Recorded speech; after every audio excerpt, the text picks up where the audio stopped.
Okay. But, so probably it's probably on the whole. Yeah, I mean, if you guys have any questions on that, like, if you have a trouble finding data, just kind of send me an email summarizing what you kind of want to do or what you do in your life. And I can try to think if I can think of any publicly available data you can reach out on. Where's the best place to find data? Like, I just found what you want to like talk about. Can you find it in a library? Or are there better resources? Well, I mean, anything that they find in the library is probably publicly available. Mm-hmm. So, like the census, the government reports a lot of things for free. Census data, which is going to give you data on families, on incomes.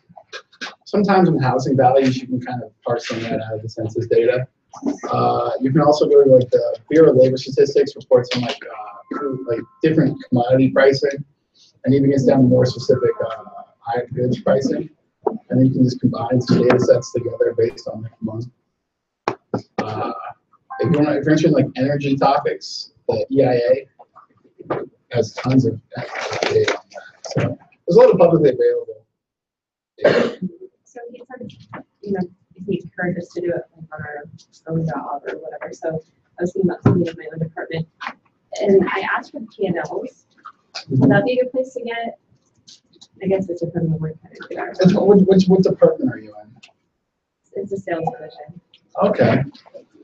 I don't know P&Ls. Maybe if you get like sales data by. Do you have like sales employees and sales teams that way? Maybe you can have some sort of employee-based sales data and then look at employee attributes. It's all in there. Like if you have something really simple, like you have monthly sales by employee, and then you have maybe an indicator for gender of the employee and experience of the employee or education and attainment of the employee. You could run a really simple regression on that, which would be pretty interesting. So these regressions don't have to be like super complex. I think they're pretty simple and just a few interesting variables. If you have an interesting topic that's kind of unique to your business.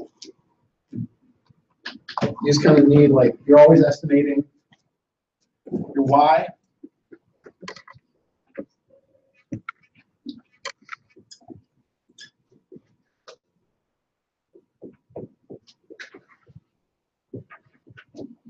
So if you only have a couple interesting explanatory variables, but you have kind of a unique data set that's applicable to your specific job, this might be a pretty interesting regression if it's just gender of salesperson and years experience, something like that, and then you're estimating either annual or monthly sales. And if it's monthly, then you can throw in a third variable for month, some sort of cyclical variable, either season or time of year. And this can give you a lot of this interesting information where you can talk about what type of employees to look for. I guess you can't really look based on this, but something like that. It doesn't have to be super complex. So I think he just wants you to have something at least, he wants you to understand the regression and how to interpret these coefficients. And we'll talk about that in a second. We'll probably wait until 6 to start. But we want to interpret these coefficients, interpret whether or not they're statistically significant, and then just kind of explain in just everyday terms what's happening here. So this variable here in its annual monthly sales is 100. Then we'd say for every year of experience in a salesperson, they increase, holding everything else equal. On average, we would get a $100 increase in the monthly sales of that salesperson. And then maybe you can go from there to say, since a year gives me $100 on average and monthly sales, in a year there's $1,200 that one more year of experience brings me in excess revenue. And then you can start talking about why that's important to retain salespeople over an extended period of time, if there's a positive correlation there. How you could use this extra revenue that you know you're probably getting from an experienced salesperson to put into like employee retention, employee training programs. And that is just all kind of opinion in business talk. You can kind of make it up, but as long as it makes logical sense, that's kind of what he wants. He just wants kind of a simple regression where you're taking a goal, you're taking something that you want to maximize or minimize, and then you're going to estimate that goal variable, that y variable, using a few simple explanatory variables, and then you're going to interpret those explanatory variables, and then you're going to put it into a business case. So how does this make business sense? How can I take this information and make actionable decisions with it? And that's the paper. That's pretty much the paper. I mean, kind of like the writing portion. That's the writing portion, and then your presentation is just kind of going through whatever your writing portion is. Yep. I've been trying to think of ways that my company, how would you do something, is there something you can do with receivables? Regression analysis of receivables? Like receivable accounts, like accounts receivable? Like days collected or uncollected? And Do you have, I just don't know how to break that up. do you have information on, are these people account receivables or business accounts? And Businesses? there's some personal accounts too. If you have information on the specific account holders, then you can do a regression whether or not people are going to pay on time, and make you pay on time your binary 1-0 variable to try to estimate which accounts are more likely to be late. And if you did something like that where you find some variables that really predict how likely a company is to be late, and you could kind of target those, then in your paper you could say, I'm going to target these companies or these people with some more aggressive strategies. It's like if it's fuel or like if it's fuel or oil, maybe if the price had some, maybe the Oil prices, yeah. now that the invoice had more to do with whether or not it'd be collectible. The amount of the invoice, you could look at a company for over like a 6 or 12 month span and try to predict whether or not they're going to be late on their bills. And you can say that the amount of a single invoice, the amount of their annual spending, the number of invoices, the regularity with which their invoices occur. So maybe there's a company that only gets an invoice every 2 months. And maybe those companies who don't regularly have to pay their invoices, something like that. You can try to look there. And if you're doing this energy data, you can find lots of information on energy data. It's all, a lot of that's publicly available anyways.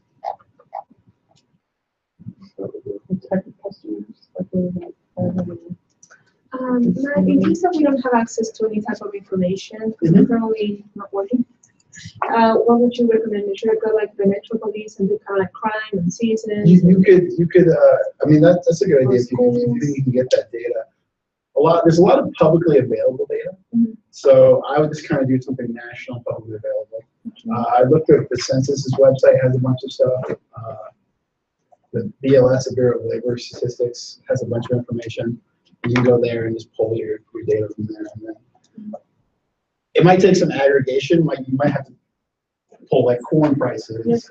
and then pull a bunch of other prices to go along with it, and then pull some sort of consumer price, and then try to estimate the price of a consumer end good based on all these inputs. You can do something like that.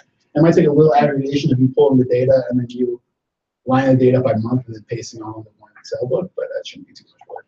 How many variables would be a good idea to select? One or two? I'm not really sure about that. Yeah, that's a question more for him. It depends on your data set too. If you have something that's like unique to your, like the sales thing for your business, if you just have sales and then a couple variables, I'm sure he would find that interesting and unique enough to just run just for those few variables. And that's kind of how it works in the economic literature. If you can find a unique and a proprietary database or data set, then the simpler your analysis can be because no one else has done similar studies. But if you're doing something on like the effects of minimum wage and like the more robust your analysis has to be, because the more past studies there are on that. Any other questions about your project yet? Some in defense contracting, so I kind of went down the road of the like veteran data, veteran salary, during and post, service, and then obviously there's the problem with the unemployment and all that. So what you can do is definitely, I mean, you can look at, I'm not sure if the VA or someone publishes public data for that, they might. or if you have some sort of connection, you can probably email. Well, a lot of times, if you email someone, they might just send you and just say, hey, I'm doing this. I just need this kind of a data set, something like this. They might send you that. So I've emailed with the USDA and got lots of information back for stuff like that. But that's one way to look at it. Or I know there's something called the American Community Survey, which is essentially like the census at a smaller level now. And you can definitely go into that and you can pull, there's an indicator for military service and I think military branch. And so you could do something where you estimate some sort of, because they also report their wages. So you can estimate wages based on experience, education, that include both military services and the military branch they're in. And see if there's some sort of correlation between maybe some skills from the Air Force are more applicable to job field versus just Army. That'd be kind of interesting. Yeah. So do you think it's easier to just focus or do research within like your job versus outwards, like nation, like national? I mean, it's either one. I think the main thing that's going to be key for you guys is doing something that's at least applicable with your field of work, so that way you can provide some business insights. Yeah. Because I mean, you could probably do generic insights anywhere, but if you think that there's an easy national subject that you can do with your work, then just go right ahead. If you think there's something from your specific work, your specific business or place of work, you can get data, and maybe scrub it for any sort of proprietary information, and then like run with that, and that's probably pretty interesting too. Okay. Give it a couple more minutes. Any big 4th of July plans?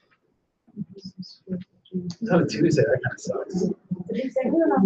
Oh. Hey.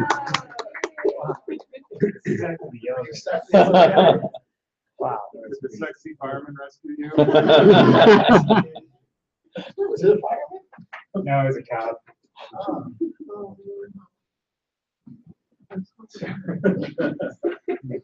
Was it like a campus cop? Yeah. They were like, someone's in the elevator, and they're like, can you get out of the elevator? I got stuck in an elevator once, and it was at the Red Rock Hotel.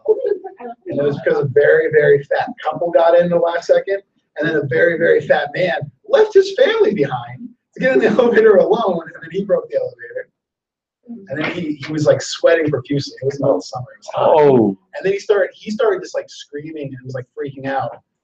And then I had to be like, listen, bro, I'm gonna kick the shit out of you.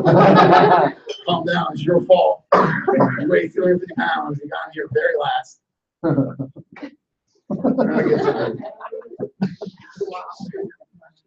Yeah, I called Eric. I don't know why, but he was like the first person I thought of. I'm stuck in here. We gotta call Eric. Eric? Yeah.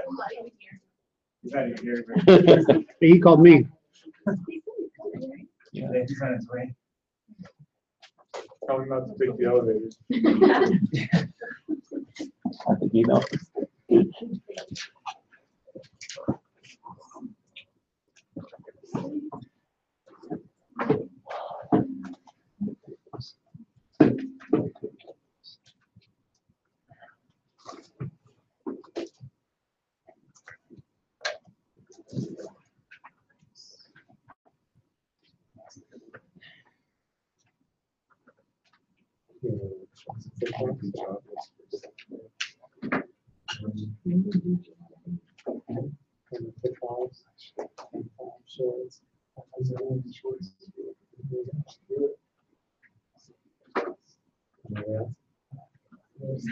So for your coverage of regression analysis, we mostly just talked about betas and p-values, right? We talked about goodness of fit of the model, like R-squared values.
Okay. So, if everyone's ready, we can probably start. So one of the first things that you guys are doing is, on this homework you had, I remember looking, you guys were going over in class. This homework is basically looking at a lot of comparative statistics and then writing a conclusion on what you find from these comparative statistics, right? So we're not running any actual regressions for this homework. And the way he was going through was doing a descriptive statistics for every variable within the data set. But if we're just comparing average values, the easiest way to do that is what's called a pivot table. So who works with pivot tables here? Okay. So pivot tables, what it does is it takes a data set and it aggregates it for us. Now, unlike descriptive statistics, which just takes one variable and then summarizes all the possible measures on that data set, a pivot table we can look at we don't have as many options as descriptive statistics. What we can do is we can divide data out by two segments and we can look at single variables all the way down the line. So if we're looking at averages of all of these variables, and so what we may look at is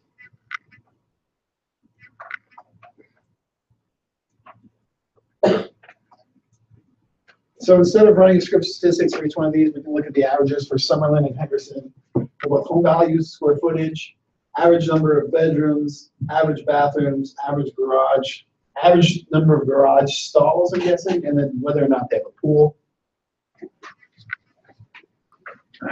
Lizzie asked you to do this question. He asked you to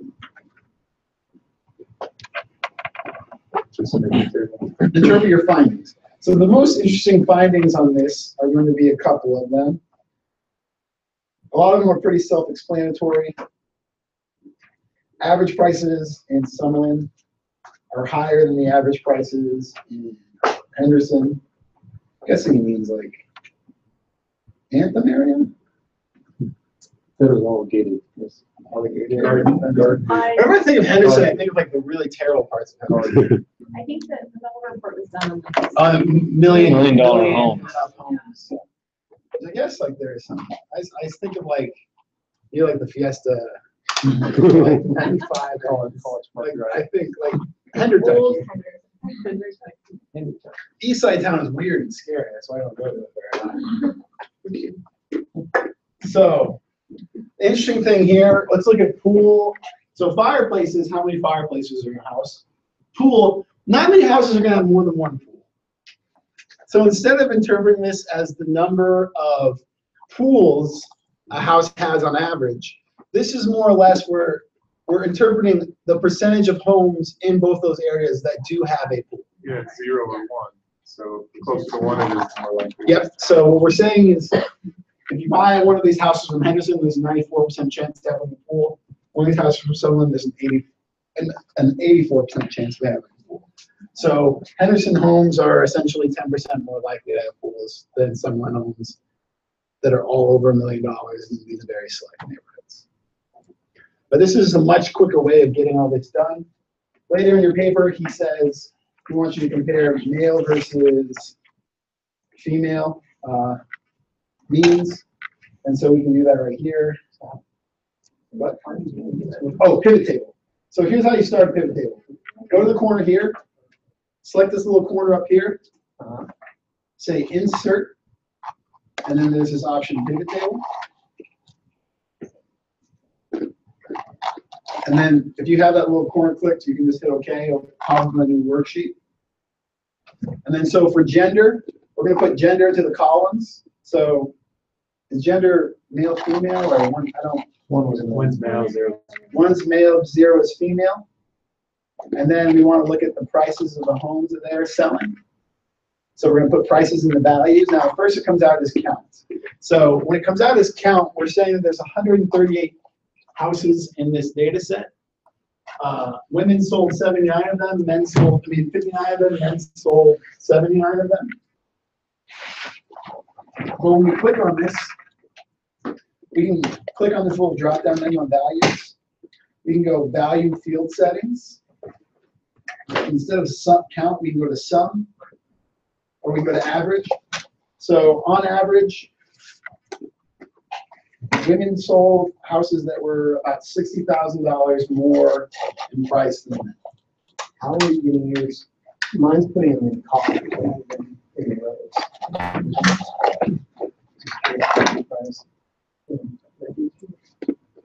Yeah, so gender, you want to put gender. Okay. Thanks. So remember, looking here, gender, we're going to call is like a dimensional variable. It's a classification variable. We're classifying someone as male, female.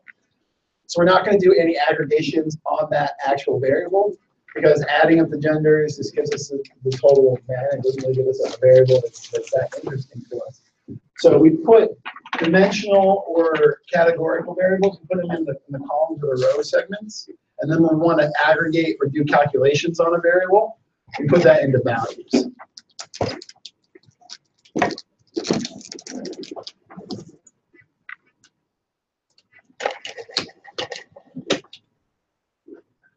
Yeah, so And then you could list Henderson and Summerlin below that. yep. So then what we can do here, if we want to know, so right now what we've answered is we've answered the full. The full tells us out of all Henderson and Summerlin, what's the average price of a household by a male or female. But now we want to know Henderson and Summerlin by male and female. So we take Summerlin, we're going to pull it into the rows, and what we get is this little matrix.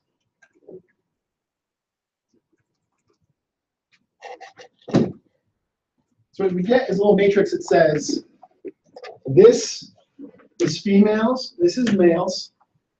Let me pull up this side real quick. So, gender is in our columns. So female, male. So overall, women sell a house that's $60,000 greater than men do. But when we're looking in Henderson, women sell lower value homes on average. When we look in Summerlin, women are selling a house that's substantially higher in value on average than men. And we can even go and look and say, counts. Women, and this is, this is not really in your homework, I don't think. But if we look at the counts, it's not like women are selling substantially less homes for more money. They're selling pretty equally between Henderson and Summerlin, relatively equal. They're just selling a much higher valued house in Summerlin. And men are the same way too. They're pretty equally divided between Henderson and Summerlin. And their average house prices are pretty consistent. So men seem to have consistent numbers sold and prices sold for in Henderson and Summerlin, but for women there's this large fluctuation where they're getting this big premium when they sell in Summerlin. So any questions on this project one?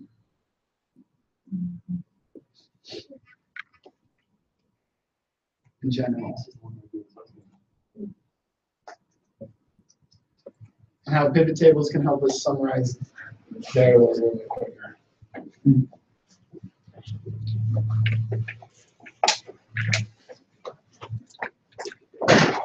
Always comes quickly. Look at that. Look at that game. That was much easier. I know, right? I did a long way too. And the options we get with the pivot table. So if we need to know the sum, so the total, the count number of observations, the average value, the min, the max, and or the standard deviation, or the variance. This is probably going to be the quickest way of doing large sets of variables.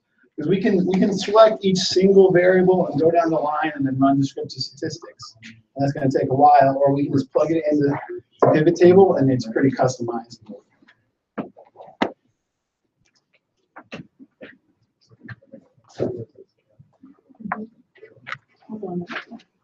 What did you do when you put the values over in the row column? What were you doing? For this one here? You just backed out, or you just, there's one where you, Oh, values. so values is just the label of values. If I move it here, is this going to be harder to read? It's more across. Because what we're showing is gender and then each value, and then next gender and each value, so it's harder to read that way. But when we pull the values into rows, we see we have one column for male and one column for female, and then we have all the different specific values there. Okay.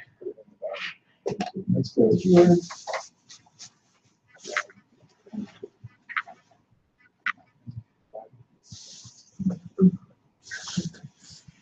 So now we're going to look at some correlation. So we've basically done pivot tables. I'm sure everyone feels pretty good about descriptive statistics. Is there any questions about the variables that come up in descriptive statistics? Standard deviation or anything like that? Do we have a good idea what all those mean? So standard deviation is going to be more important in the stats course that we'll go through together. But essentially, the easy way to think about it now is we have a distribution of all the data points within a data set. And each point might deviate from what we consider the mean of that data set.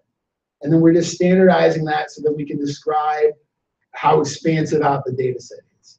So in most data sets, within 2 standard deviations, 99% of all your observations are going to lie. So if we think about distribution of data looking something like this, this is our mean. This is how our data falls. This is the percent of our data. So most of our occurrences are going to occur around our mean. Once we get 1 standard deviation away, this is going to be about 68% of all of our data is going to be within 1 standard deviation above or 1 standard deviation below the mean. And once we get out to 2 standard deviations, this is going to be roughly 99% of all of our data is going to fall within 2 standard deviations. So just when we think about visualizing or how much variance or how much static goes on in the data set, the standard deviation lets us know that. If our mean is, say, 20 and our standard deviation is 10, then we know that we have lots of fluctuations in that data set. If our mean is 20 and our standard deviation is 2, then we know that we're operating in a pretty tight window. So the 2 means you would add or subtract that from the. Yep. So if the mean is 20, say the mean price of some item is $20, and the standard deviation of the price of that item is 2, then we go 22 and 24, we go 18 and 16. Between 18 and 22, 68% of all items sold are in that $18 to $22 frame.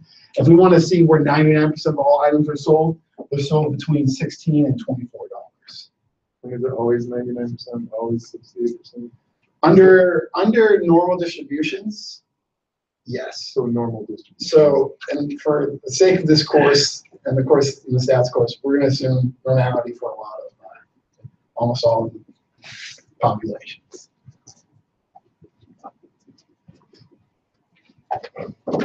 But if it's not perfectly 99%, it's usually a lot. If you and a lot of times when we do analysis, when people do analysis at your guys' works, I'm not sure what you guys all do, but we'll start snipping out what we call outliers based on how many standard deviations there are away from the mean. Most time, if you're 2.5 standard deviations away from the mean, we're going to snip you out of the data set. We're just think it's some sort of crazy occurrence that we can't really account for. Okay, correlation.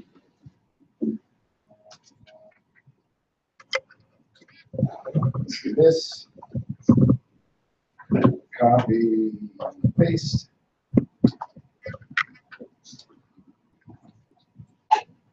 Input range, you're separating by columns, and there's labels in the first row.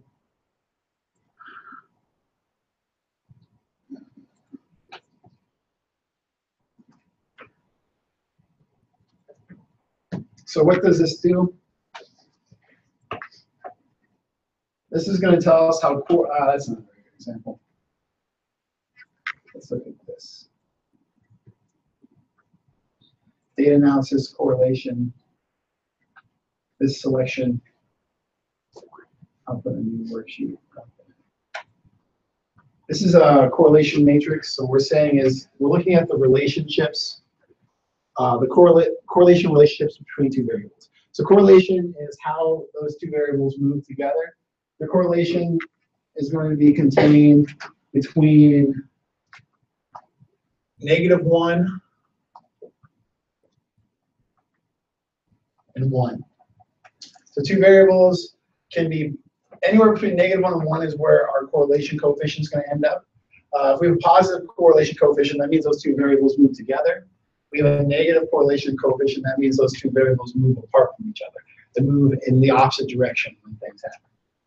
The closer to 1 or -1 your correlation coefficient is, the stronger that relationship either is positive or negative.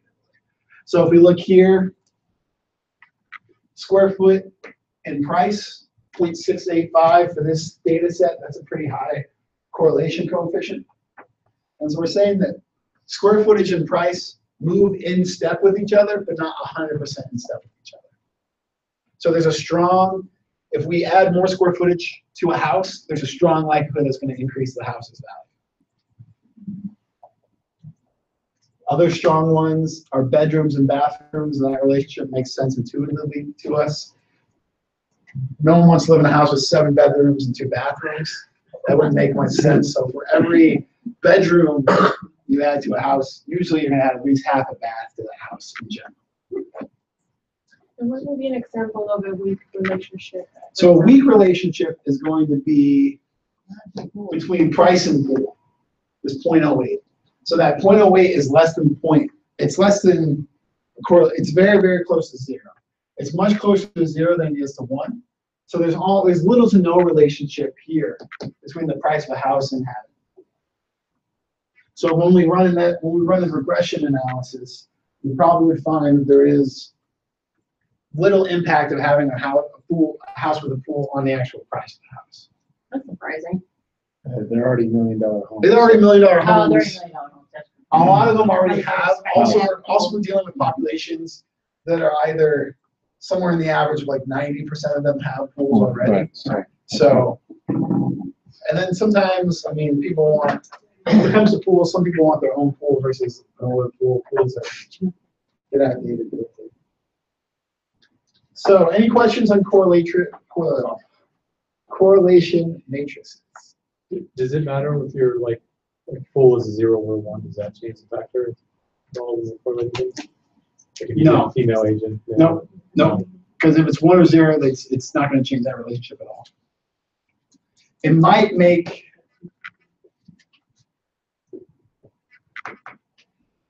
I could flip the sign. It's going to flip the sign here. So without a pool, it might be slightly negatively related, but the overall impact level-wise should be pretty similar. And then male-female, if male is 1 and then female is 0 for this, if we're looking at houses in Summerlin, female is going to have a positive correlation with houses. And if we look at houses so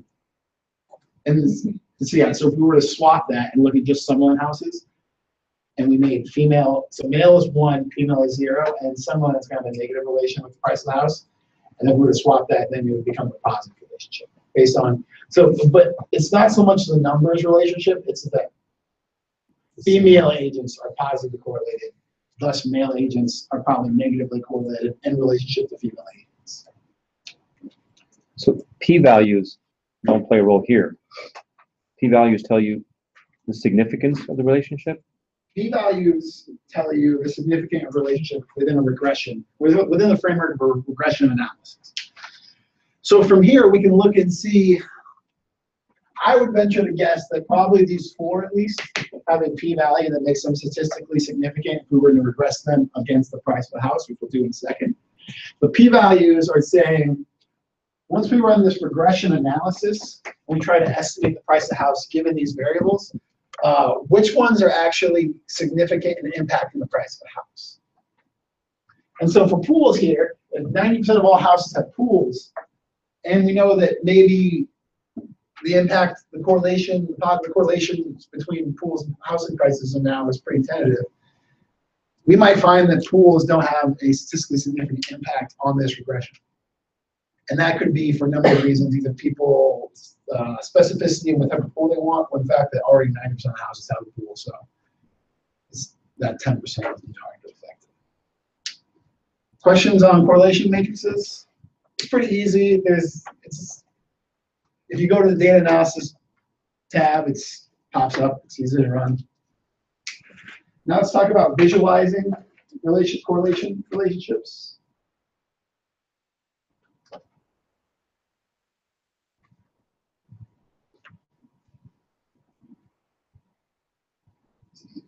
This. Insert.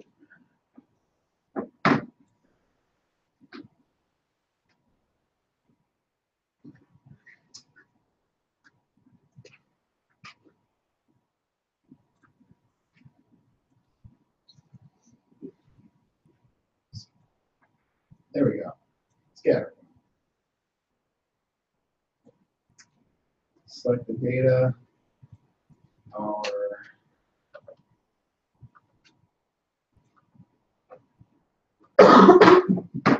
So our y-axis here is going to be, we want our y-axis to always be the price of a house. So we're going to switch our rows and our columns, select data.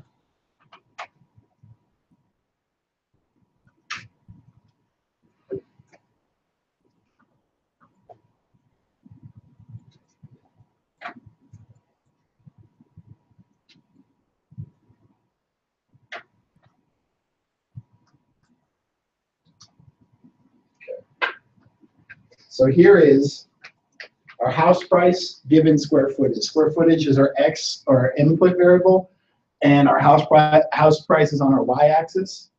Was there a way you showed me in class where you could switch to y? So you can go do it from select variables. So if we were to want to switch this, this is depending on what you find easier. So here we can choose what our x values and our y values are going to be. So say we want to keep our same y values for our same house prices, but then we want to change our x values to the age of the house. How did you get to that?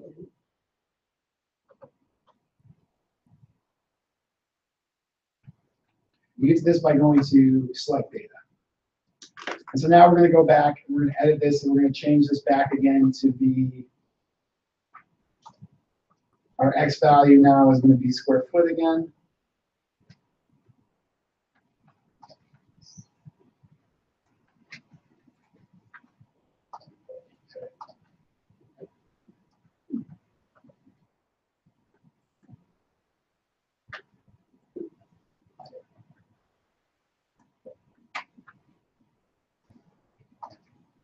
So now we're back to square footage. So this select data, and then edit, and then X for this, and then for everything else we go Y, our independent variable, what we're estimating, is always going to be the values we highlight with our Y values, and then our X values are our explanatory values. And so what this is showing is just kind of how the data points relate with one another.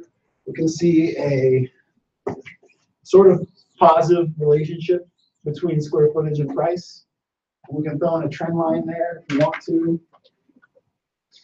I have a question. Is there some kind of setting to get it to automatically put the labels on the line, the x-axis, or do you always have to do that manually? You always have to do that manually. Excel's not super great with graphing. So you can go to layout trend line, put a linear trend line in there. And we see here there's a positive relationship between the square footage of a house and the price of a house.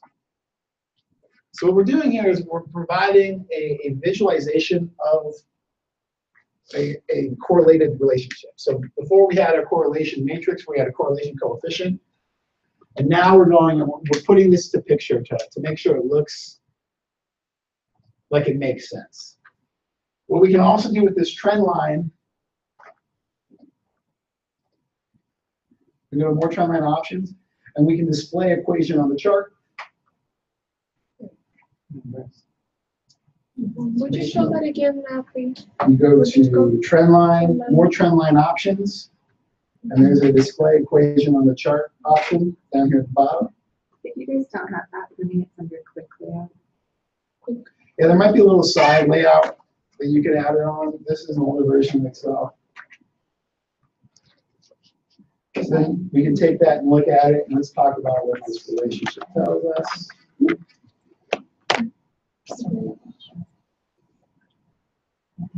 So,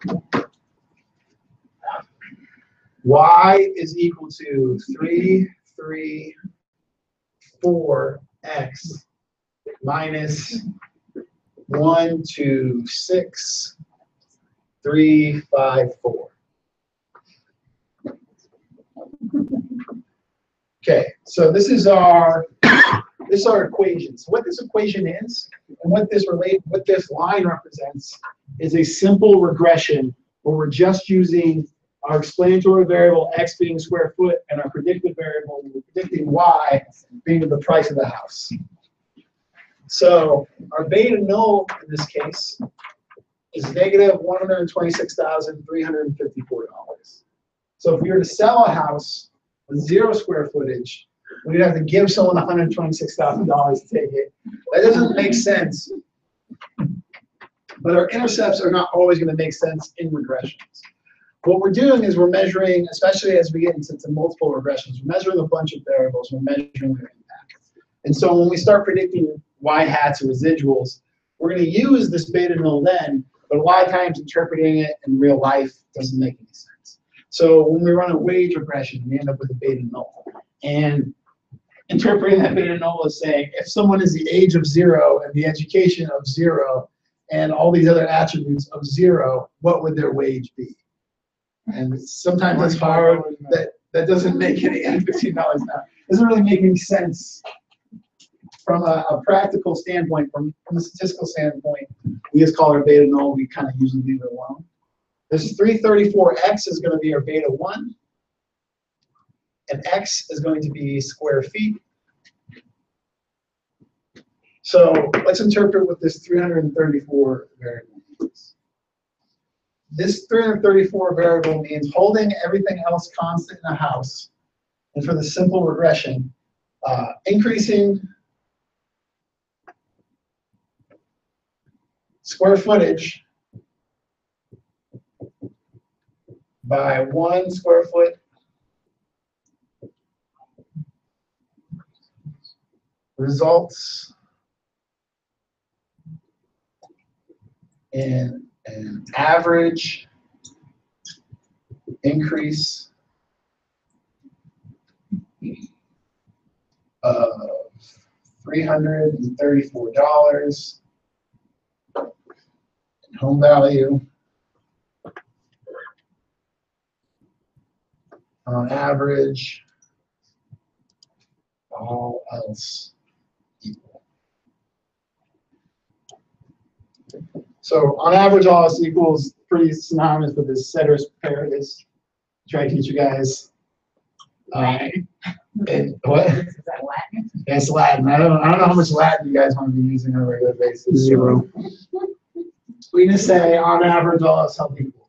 So one square foot increase in the size of a home is going to result in a $334 increase in the value of the home that's sold.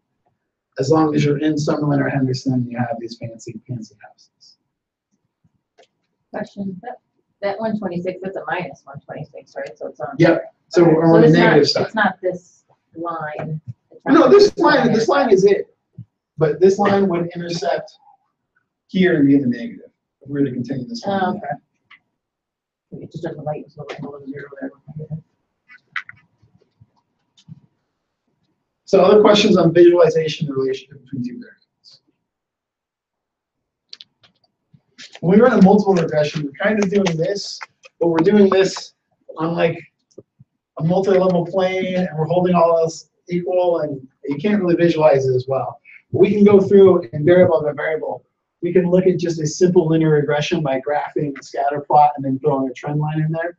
And we can get a good idea of how these relationships are going to be once we aggregate them all together. I have a question, Matt. So when you have more than one variable, do you do one graph per variable, or you combine B0 with B1? It's almost impossible to really combine the variables because we're only graphing in a two-dimensional plane. Okay. So usually in like a kind of a paper that you guys are going to do or something like that, if we have 3 or 4 variables we're concerned with, we have 3 or 4 predictors, and we have one variable we're trying to estimate. In your paper, you might put all 4 of these and just discuss the relationship between each of your explanatory variables and your independent variable. And then one of the examples he showed us, the information really wasn't related, but you could still get a line out. Oh, yeah. So you got to be careful when you start comparing 2 variables that don't really correlate with each other, because it can still give you a formula. Yeah, definitely. You can like That look doesn't at, mean it means anything. you can look up the increasing of like autism diagnoses and like And the price of homes. and also the number of like vaccines people get. You can go online and you Jen McCarthy. Doesn't mean that there's any actual correlation or causality there. So we have to kind of group these things together. But it's interesting to see these one-to-one relationships and to have an idea before we run a regression what our overall results are going to be. What is the formula called? The Y That's the Excel? in Excel. When you want to add it, you go trend line and display equation on chart. Okay. We can also display the R-squared value on chart. Did we get into R-squared value in the class? No. Okay, then let's not get into it here. It's basically telling us how much of the variation in home prices we're explaining. We're only looking at one variable, so one variable is explaining 47% of the variations in home prices. So square footage is a very, very important predictor in the price of a home. Is that out of 1 or out of? Out of 1, yeah, 47% of the out of 100%. So next portion, let's run a regression here, and let's start interpreting the regression. So we're going to go to data analysis, regression analysis. Our input variable is going to be price. And here's a very important thing with running a regression. Our x variables have to be lined up next to each other with no spaces in between. If they're not lined up like this, or if price is somewhere here in the middle, then we try to highlight it all, it's not going to work. So we have to set up our data in a way where our y is on our first, or our y is either first or last. It can be first, it can be last, it can't be in between our explanatory units.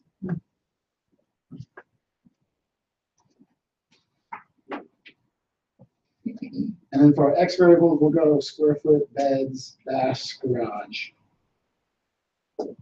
pool. We'll do all of them. We'll do a few of them.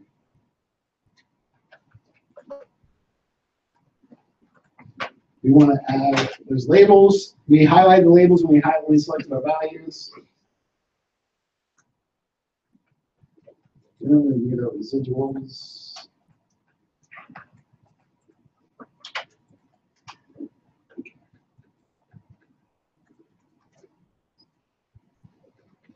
So I'm guessing you guys covered coefficients and then p-values, correct? Right. Okay.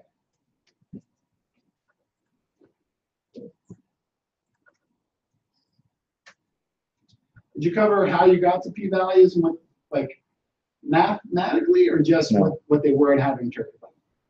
Just what they were and how. Cool. Okay. So for your papers, we're probably going to go with confidence. We probably want 5 to 10% confidence in the variable statistically significant to include in our regressions. So first are coefficients. What's the first coefficient? What's that called? Intercept. Beta null. Okay. It says intercept there. Beta null. What does this mean? This means if we sell a house with 0 square feet, 0 bedrooms, 0 bathrooms, 0 garages, no pool in it, we get $85,000 as long as we have it in some. So it doesn't really make sense, but we're keeping it there for when we try to estimate something later on. I mean, it's probably not the price of a lot in some of them. The loss probably worth more than that, but it's hard to control for that in this regression. So square foot changed a little bit from when we estimated it by itself. It actually went up. So we're saying here with square feet, the coefficient is 375. For every square foot increase in a house, the value of that house will increase by $375 on average, holding all of the variables constant. We have 2 identical houses right next to each other, and we increase the square footage in one by 375 feet, and we hold the other one constant. By 1 square foot and hold the other one constant, we expect a $375 increase in the price of that house. That's not as logical to think of. Let's think about it this way. Say we increase this, we have 2 houses, they're in the same neighborhood, they're basically identical. One is 1,000 square feet more than the other. We'd expect to add on 1, 2, 3 zeros here and say there's a $375,000 increase in the value of that house relative to the other house that's in the same neighborhood. So the p-value here is 0.00000, so it's 0. So we have almost 100% confidence that square footage has a positive effect on the value of a home. So the next variable down is bedrooms. When you selected your data for this, did you include Summerlin and No, gender? I just included these variables here. Okay. Oh, okay. The price, square footage, beds, baths, that's garage. You already cut the data for just Henderson and separated it out from some. No, I estimated them both. This is more of an example. This isn't. I'm not trying to do exactly what your homework's doing. No. Yeah, I left them both in there. Yeah, so this is So Henderson. this is Henderson and Summerlin. Yep, it's both. Okay, you can say in Summerlin, but I was just concerned. So bedrooms. Interestingly enough, in this example, bedrooms have a negative impact on the price of a house. I'm not really sure why. You explain that because you're holding everything else constant, so the size of the home is the same, but you have. Oh, you're adding another bedroom. You're adding a bedroom, so you're taking room away from other bedrooms. Mountain's Edge. Mountain's Edge has so many 9 by 9 foot bedrooms. I couldn't believe it. They'd be like, oh, it's 3 bedrooms. You get it, like, this one's 9 by 9. I'm like, what? So that makes sense if you think about it like that. Yeah, if you hold the housing size constant, I suppose adding another bedroom would decrease the value of the house. That's a good point. So the p-value on this, so what we're saying is if we add 1 more bedroom into everything else being equal to the same size house, we're going to decrease the price of that house by $194,000-ish on average, holding everything else equal. For that variable is 0.0114. So with 95% confidence, we can say that bedrooms have a statistically negative impact on the price of a house, and we're 95% confident in that impact. That's less than 0. You also have to remember it's $1 million house. And there's really, it's a weird population, so it's hard to fully interpret. And you can see here, I don't know if you guys looked at confidence intervals. Essentially, when we say something is significant, and we look at the 95% confidence interval, 0 isn't inside that 95% confidence interval. We said the second one, we said that one is significant. We look at the confidence interval, 0 is not inside that confidence interval. We're 95% sure that the negative impact of rooms is between $334,000 and $44,000. decrease in the value of the home. So 0 is not within that confidence interval, so we're certain it has a negative impact on home values.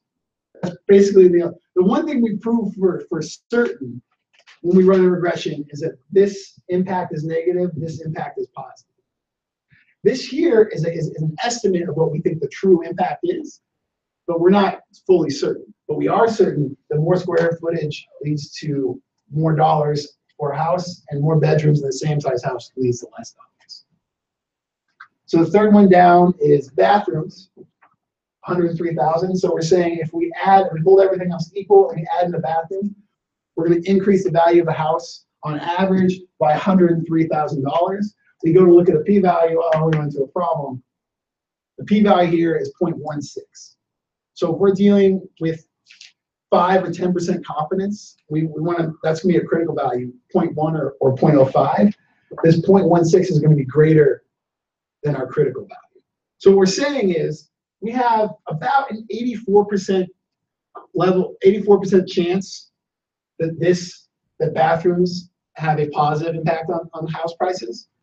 But that 14% chance is greater than 10 or greater than 5, and it's greater than what we're comfortable reporting as being a fact. So we're saying that since this 95% confidence interval does cross over 0, it's negative on the lower end and positive on the higher end, we're going to say that it does not have a statistically significant impact on the price model. Any questions on that? Is it okay if you repeat that one more time? Yeah, so this p-value is greater than our critical values. We're going to run into this in our stats course. A lot of times they're going to be 0.05 or 0.1. These are two pretty common critical values. So what we basically say, and in layman's terms, when we go with one of these, if we go with 0.05, we want to say, I want to have a 95% certainty. I want to be 95% certain in the directional effect of this variable on my independent variable, of my explanatory variable on my independent variable. I want to be 95% sure that square footage has a positive impact on house prices, or else I'll say there is no impact if I'm not 95% sure.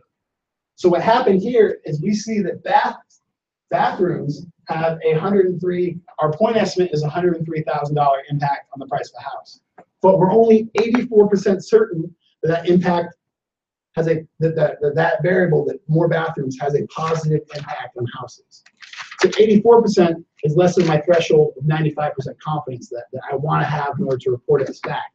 So what I would say here is that bathrooms do not have a statistically significant impact on the price of a house. Yes. One of the viewers has a question. Oh, viewer. He's the one up in St. George. Are we making an assumption that the relationship is linear and using a linear line so we can determine direction and relationship? But in reality, would the correlation most likely be a non-linearization or determining the strength of relationship? So for this class, we're using more simple regression techniques. What we can do is we can transpose variables and then turn them into non-linear relationships. We can take the square roots of variables, we can take the logs of variables, what we do a lot, and then that makes the relationship no longer linear. It makes it arcing. We can make it arcing up this way. We can make it exponential. We can make it have bends in it. But for the sake of this class, we're not going to be transposing any of those variables. But when we do see that graph, if we were to see a graph instead of going up like this and went up exponentially fast, then we could do something to affect the way we input the variable into the regression. So either taking the log of the y variable or taking the log of the x variable or taking the square root of one or the other. Does that solve your question, man, St. George? So the way the professor explained, like, what you're talking about, that's not significant, he used stars. Like, if it's point, if it's 0.01, 1 star, if it's 0.05, 2 stars, and if it's more than 0.1, then no stars. Then no stars. Yeah. So this would be this is reporting in a table. That's how you report. So if I'm going to publish a paper, or you guys are going to publish a paper, only to the professor and maybe me. So when you report those things, what you could do is you could just report the coefficients, and then if it's significant at 0.01, you put 2 stars or 3 stars, and if it's significant at 0.05, you put 2 stars, and if it's significant at 0.1, you just put 1 star.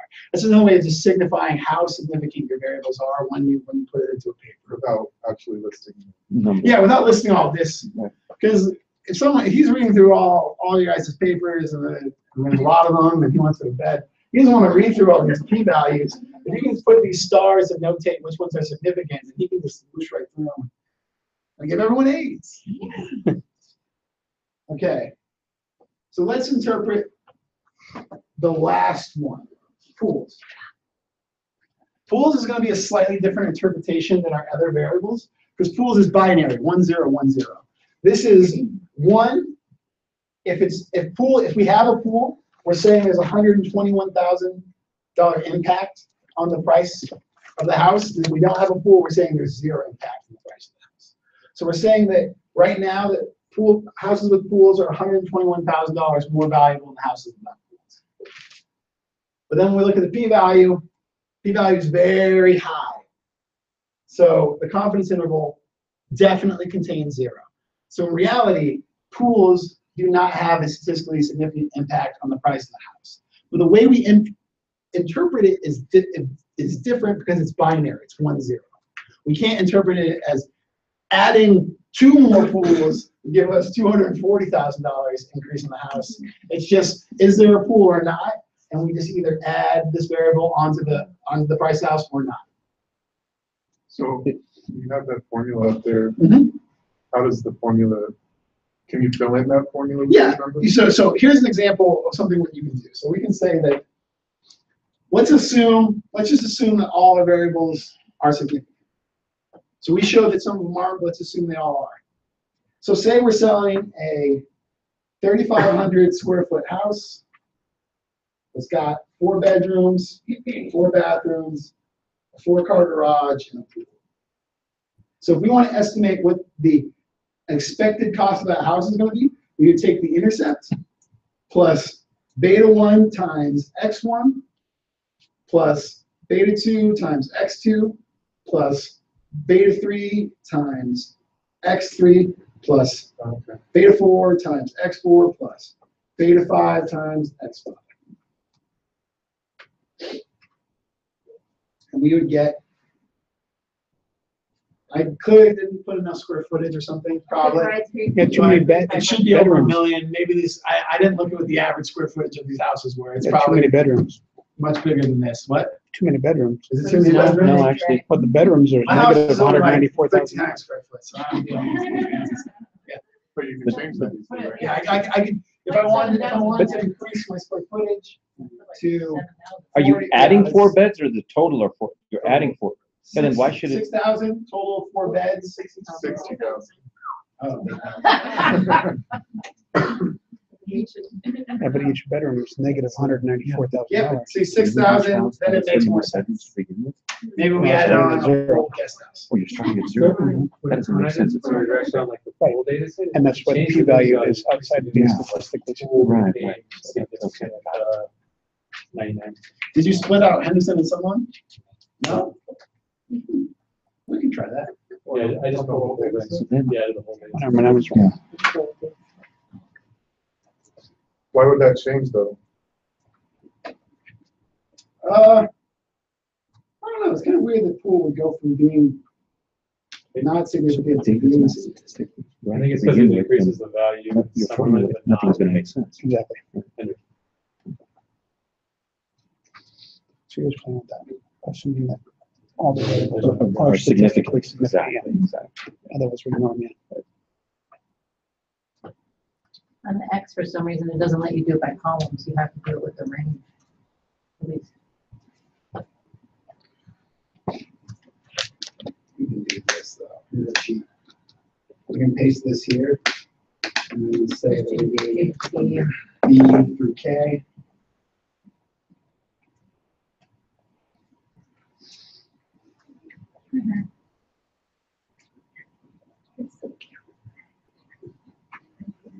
Yeah, well, those become significant. That's interesting. So maybe it's Henderson and Summerlin is so different. Yeah, maybe when we're pulling out the difference between Henderson and Summerlin, maybe they're we'd have to pull in Henderson and Summerlin and see if houses with pools, since there's a difference, fewer houses have pools in Summerlin, maybe there's a big disparity in prices. I thought it was, you're holding everything else the same, so why would it change? Because we weren't controlling for Summerlin beforehand, I think. I don't know. I can't really answer that right now. Okay. Mostly because I don't want to. But I mean, the coefficient changed, the square footage. well, coefficients are going to change for certain. We add in more variables, coefficients change because we're holding more things constant. So we could add in Summerlin. We can add in Summerlin, and being in Summerlin can take away some of the explanatory power from square footage. Okay. We're holding more things constant. Yeah. Before we weren't holding. Before we're not controlling for Summerlin. So we're not controlling for Higher values. DOM, whatever that is. If you take anything out, it's going to change There's on market. the significance. Days on market. Days on market, right? Yeah, if you take anything out, it's going to change. It's going to change what you're holding constant over time. Then the other thing was weird, so the whole paper is talking about gender aging, but when you look at the p-value, it seems like it doesn't have any effect. It's not significant. But the whole paper was. What they could be doing, did they interact Summerlin and gender aging together? Yeah, they said in some of them it was significant. Yeah. So you can That's what- and this is that's what the almost, conclusion was. we're getting almost too into the weeds for this course because we're going to go into stats and then we're going to have the stats where we're going to talk a lot more about this stuff. But we can start interacting these together. We can start saying bedrooms times bathrooms. Maybe there's some explanation about the relationship how many bedrooms and bathrooms we have. Yep. St. George has another question. Okay. It says you keep referring to statistically significant relationships that show correlation. For this class, in these data sets, do we need to distinguish the difference between correlated relationship and causation relationship? Okay, so this is be kind of controversial for the social sciences. So, in economics, we usually allow like logic and models to determine our causal relationships. So some social sciences will say that we're only measuring correlation, we're not measuring causality. And that's a semi-valid point. I would argue that increasing this, it's a pretty well accepted theory that increasing the footage of a house is going to increase the value of the house. That's where our causal, so I'm making an assumption by saying it's a causal relationship, but I'm making that assumption based off of economic theory and just kind of practical sense. Yep. Is it safe to say that you looked at this, based on what you just said, by different areas, so somewhere in North Las Vegas and Henderson, and that is consistent, then you can definitely make the argument for causality versus correlation. Yeah, so if we see a consistent relationship throughout time. I mean, also when we talk about interacting variables together, that's a good point to make. We could multiply Summerlin with square footage and Summerlin with all the other features. And so Summerlin could actually have a different value for square footage than Henderson does. So that when we get more into multiple regression in your stats course, we'll get into that. But definitely our causal relationships that I'm talking about and that we're implying is based off of theory and whether or not those theories hold consistent through different areas of analysis. Can I just go through like what's due at the next class? Because I got a little confused by the paper and the title. And Okay. Let's see if it's on the syllabus. It's my name. It's not. It's not on the syllabus. Yeah, it's not. It's not. I'm pretty sure, did you guys do July 8th, which is the next time we go to class? Proposal for our This is the paper. proposal for your paper. Yep. so that's due, and it's a page long. Yeah. But it's talking about similar and similar.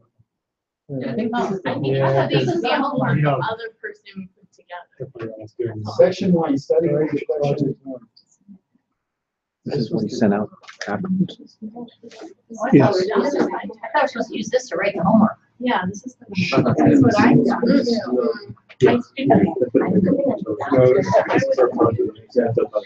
No, it's for the- Or does he want you to study? Thanks. What they learned is I canceled the exam for the next class. Okay. So we cancel the exam for the next class? Yeah. You didn't teach him anything. Well, the exam is, the The exam is the project. Yeah, the exam is the project, is what he said. At least I'm assuming that. No, he did say, he was like, this. He's like, do you want me to throw blending you an them exam? I together, will. the group project and exam, and I'm reading syllabus about take-home exams. And he's talking about. So here's what he says. This is what he has for project one. And this is what he has also for guide to project one. So project data, paper analyzes, he sent you this paper. Mhm.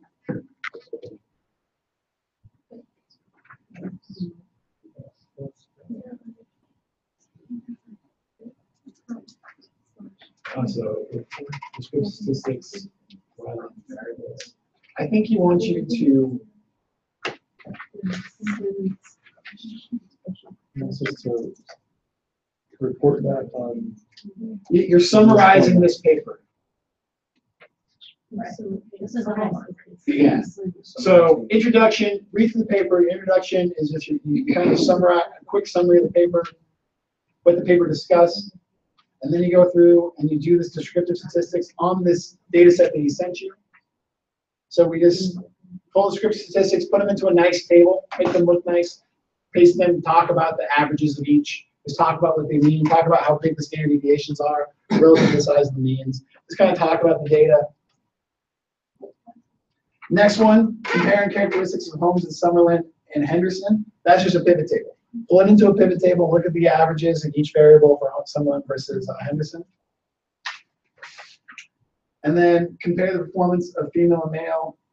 Yeah, so all the stuff we did today with these pivot tables, use these pivot tables to find your answers, put them into nice presentation tables, and then copy and paste them into a Word document as you write a summary for them. Or use maybe the snipping tool is really good for that if you don't want to copy and paste. Yeah, you're just writing a summary of the paper, and you're just kind of going through step by step with what they did with the paper, but you're writing a shorter summary of it. And the point is to kind of learn how to write a final paper. Yeah, so you're getting used to the structure of where you start off with an introduction. Here's what I'm doing. Usually a paper goes introduction and then historical research. So here's what I'm doing. Here's what I'm basing my research off of. Here's my data. Here's what I did to analyze my data. Here's my conclusions on my analysis. And you're just doing that, but you're doing it based on sort of this paper, but really you're not basing it on the paper. You're doing your own analysis based on averages, and then you're writing your conclusion. So, and you can use the paper as like a guideline on how to go through it. That's kind of what you're doing. Is there any other questions on that? It's a short essay. I don't think it should be too long, really. That's done in our groups. Cool. Yes. How many people are in your groups? 4. And there's part for every person, I guess.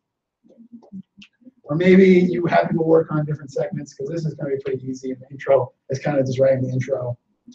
But yeah, I'd split it up and then make sure it all melds together and not like patchwork. So he just wants to make sure we understand how to do each piece. Yep. He's just giving you, so basically he gives you, these are questions and things you have to explain.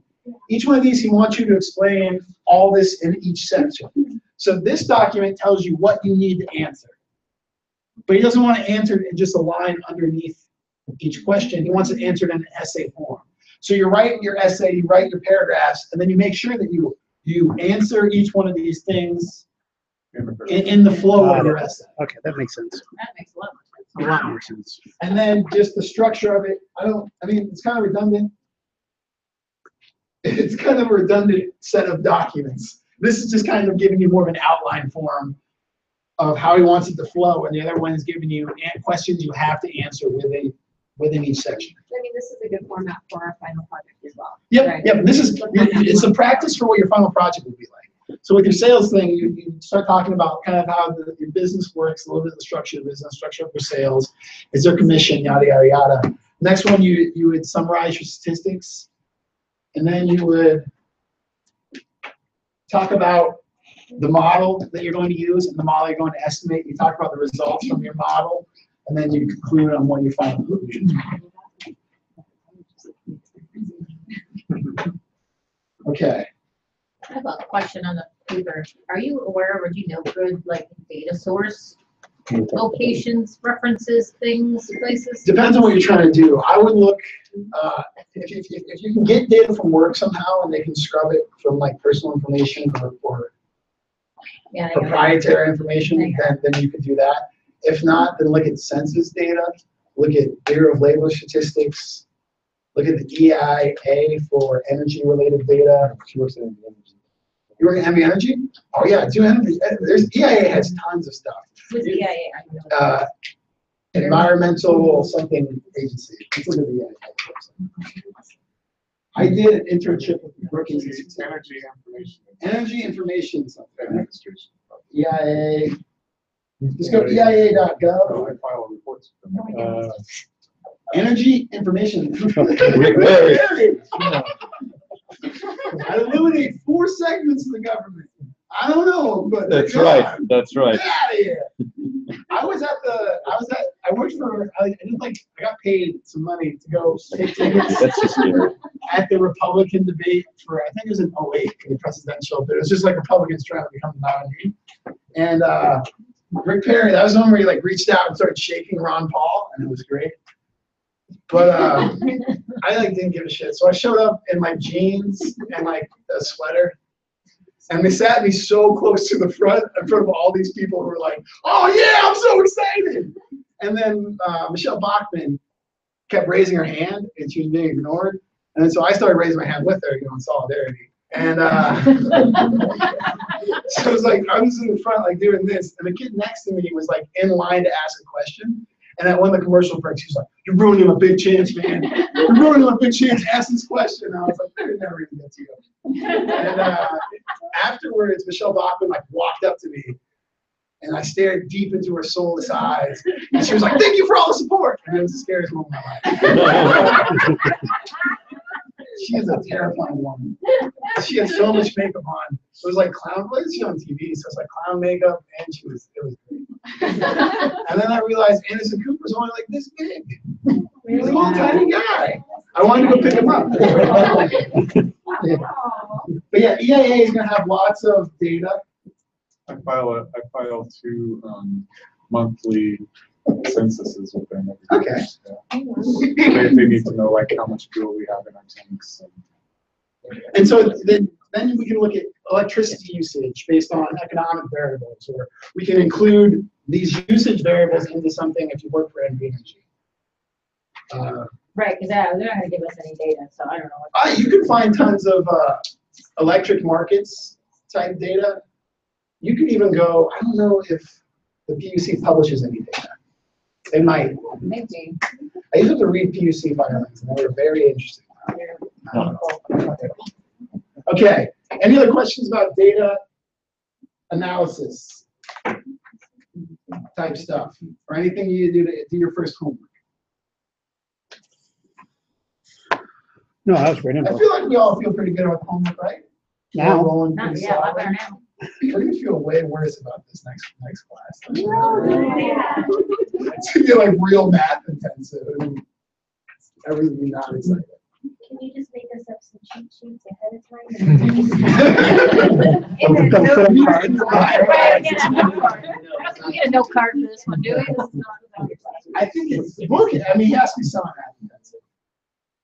I don't know how. Your main grades are coming from your projects, so that's good. So you're gonna have like one test. They'll probably be pretty math heavy, but it's gonna be relatively math heavy. So we'll probably do. It's about 7:05 now. Let's take like a quick 5-10 minute break, and let's do like a 20-minute math review session on some stuff. And then next class we'll get into that chapter 2 and 3, kind of a review of what we covered the first study session. That's what he asked us to read before the next class, right? Yeah, so we'll get more into that, but we'll have a better, we'll have had time to let it digest. Mm-hmm. Can I get a drink? Thank you. Thanks, Matt. Great, you sound like you got this all Do the figured jokes out. just naturally replicate? No. Oh, For me, We need to figure it out though, right? You do. Okay, I'll just do it. I'll just do it and give it to you guys. Thanks. What? I heard you specifically say I'm not doing anything. I was rolling him into my, what's up there? Nothing more than you were doing.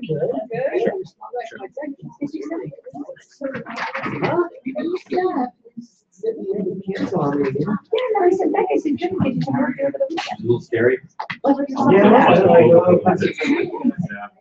20 minutes. Well,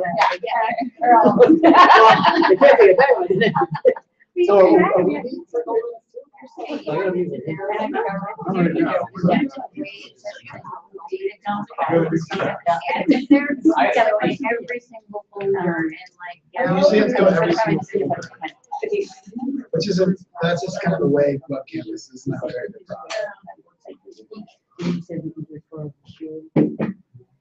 Should I keep you on this? Do we still do that? Yeah, I've got a good relationship. Okay, cool. Okay, So I think even if it wasn't my work, I know other people that would have stuff. There's the town. three journals out there. And I know. Tell her. there's not a lot to see. It looks like that, actually. Yeah, I drove past it today. I was like, I don't work out there. I work oh, that's right. You did say that. I forgot. I was like, I know you didn't work at the Joe place. So she says, let's see. Did you get what's going to that week? Tomorrow. Are you excited? a little short. Yeah, got a hug today. Some lady that's not going to be there tomorrow, so she came and cried.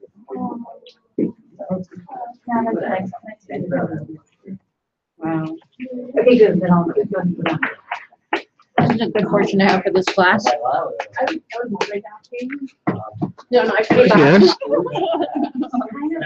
Just any doubts you have will soon disappear. Be what? Why? No. I was a stand-in for, for Michael. Oh, there you go. So here's your standing in. No, Michael had, philanthropic. Oh, yeah. So I'm going to include you on the email. Mhm. Because we were trying to figure out, so that's when I was in charge of managing all of that. So we were talking about saying, you know, people that volunteered their sites or whatever, and saying, hey,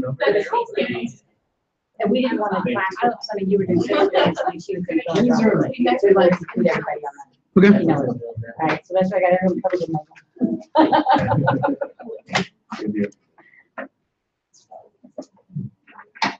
Maybe able to like say what. My place in Boulder City, they literally have the Boulder City. I was in Tableau training. Well, yes, I have. Yes. Oh, not lately, no. I had it at a prior. I worked in Thank you. We're doing a new, But that's just part of the look at all those, Power BI, Tableau. Would it be worth Cool. It's very good. I think Tableau is very good. Actually, people tell me Power BI is cool. Power BI. But I'm pretty I mean, it's all about getting access to your data, which I don't think people like.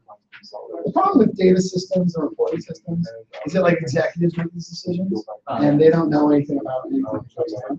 And some are like, oh, we don't need high-powered servers for the database side of it. We need a cool reporting tool. And then I got a reporting tool that doesn't work. Yeah. Boy paid like a consulting firm. Biz for a bunch of shit ton of money to like get this tool. And it was awful. Oh, really? Yeah, it didn't work at all. It was a huge disaster. And,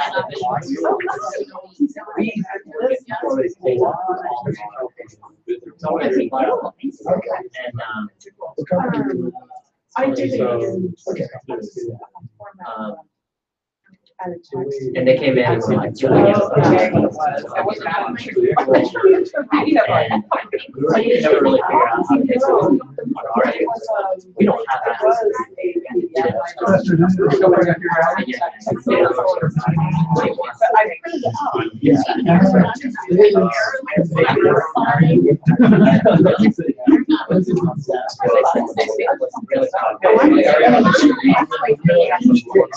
eventually I was talking to this guy.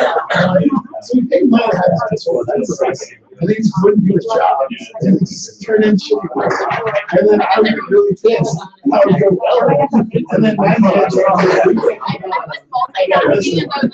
you go yell. I was like, what is this guy doing? It's not going to be good. It's not going to be good. It's sure. So I said, cut off there. What's up there, man? We go to like every meeting. I would be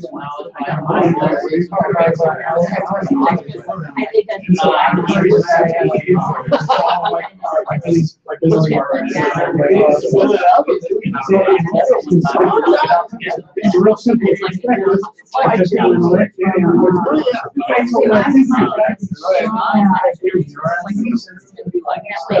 If it works, if we can get it done every 4 years, a lot of companies are going to do and ours is a free program language. And I think a little bit more with entry, but there's like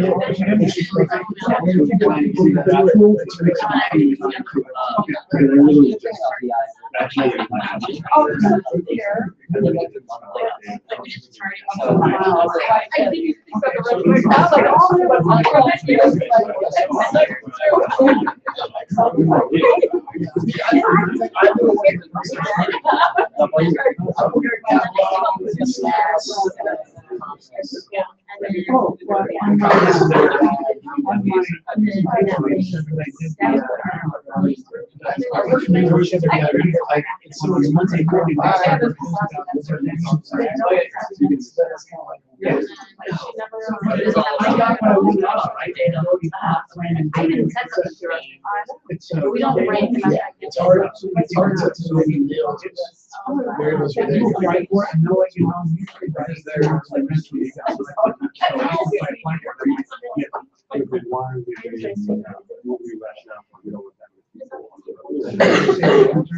Good, and like so.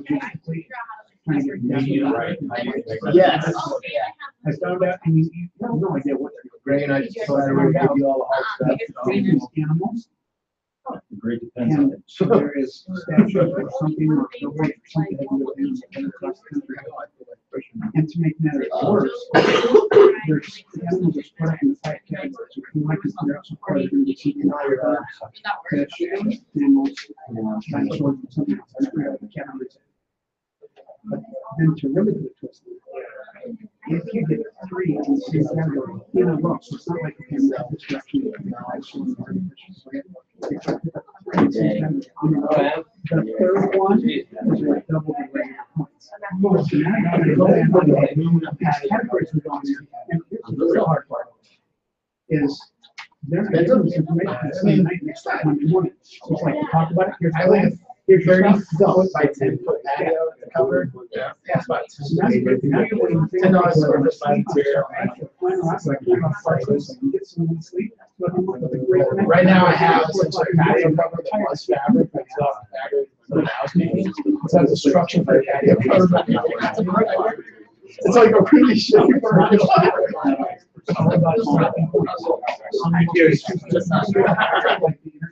I think I might do it there.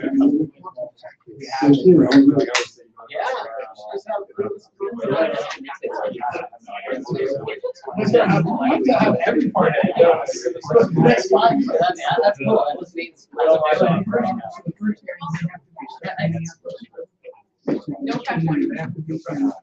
Did you want to get together after?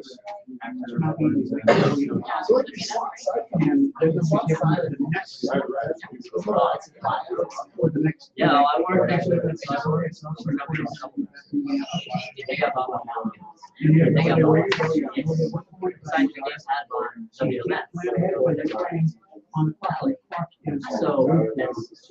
like a massive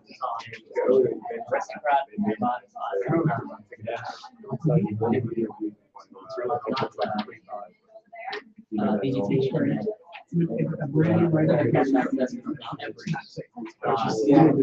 Yeah, they bought.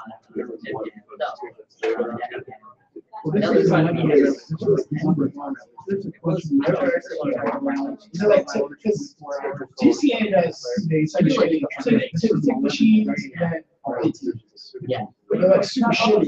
Oh, really? Yeah, I was part of that, but I know a lot of people who aren't. I think I got it running right now, so. Yeah, this is where they're all at right now. Yeah. Right?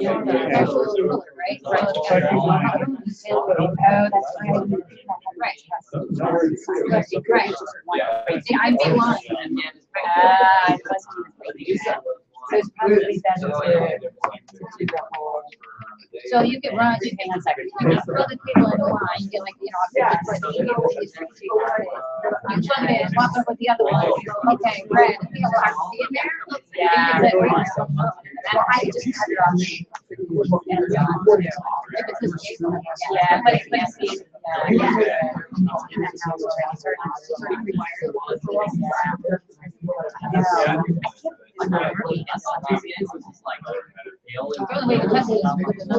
Right, but what I'm saying, but I can't believe it's not, we could already install it.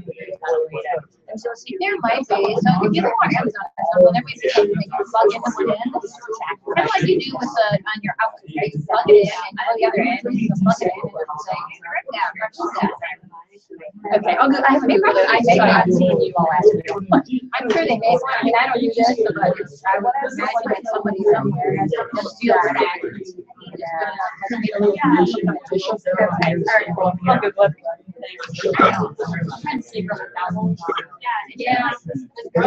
What else we can do? I was gonna say. Oh, did I just walk in front of him? You did. Was that all recorded? Now it's gonna be out there forever.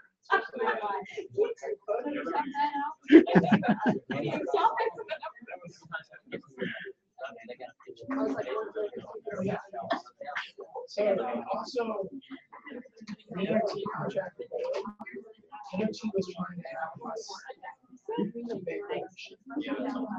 which is like, this is like way better. The impress that we had to hold on they know that you start doing it, but like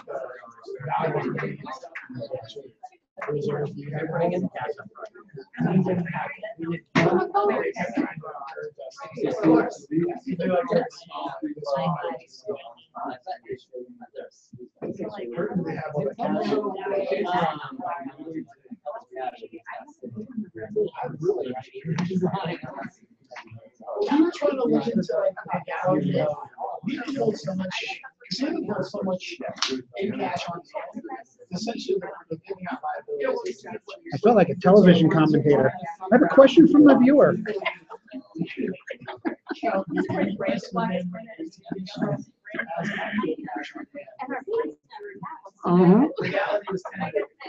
We have a question from Twitter.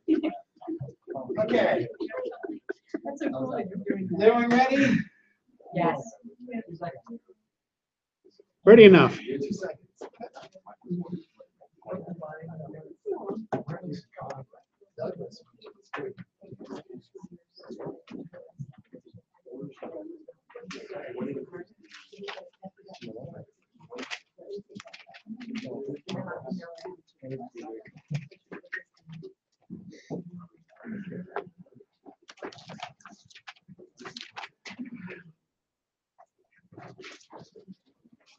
So, when we graph, this is a little bit of an algebra review. When we graph y is equal to mx plus b. That's the formula we're going to want to memorize. On a xy axis, b is going to be where we intercept the y-axis. And then m is going to be our slope. And the easiest way I always think about slope is rise over run. So we rise up the y-axis and we run out the x-axis. X-axis. What is axis? That is a hard word. What do you to have say. there? Rise, run. Rise. Rise. Over run. Oh, that's what that is. Okay. Rise over All run. right, got it. Is equal to m, which is our slope. So the difficulty that we're going to run into in this course to start with is that we're going to be getting quantity demanded and quantity supply curves.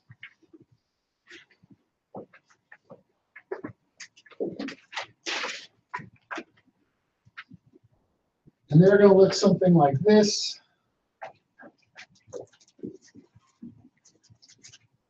Minus 2p.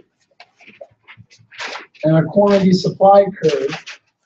So they're going to look something like this. 2p minus 3. So what's our first issue if we want to graph these things? What do we usually have for our y-axis when we do our supply and demand functions? Price. Price. And our x-axis is usually Quantity. quantity. So essentially, this first equation is really x is equal to 80 minus 2y. So in order to graph this, we have to turn this into a y equals equation. So the first thing we do is we're going to subtract 80 from each side.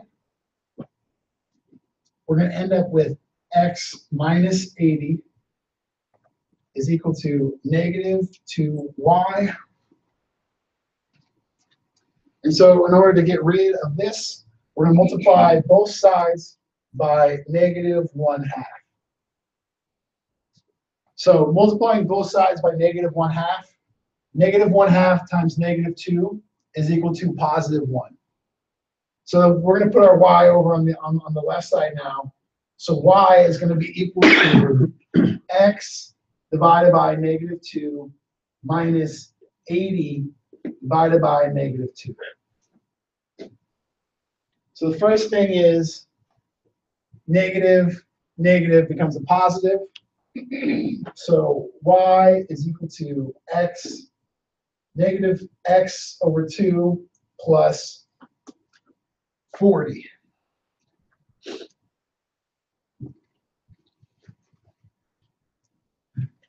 And if we were to graph this,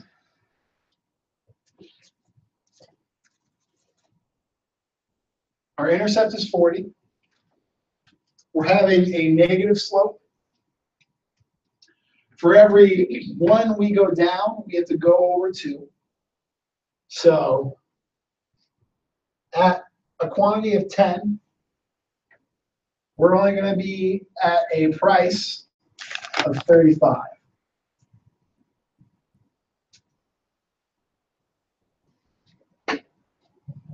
And so at a quantity of 0, we're going to be at a price of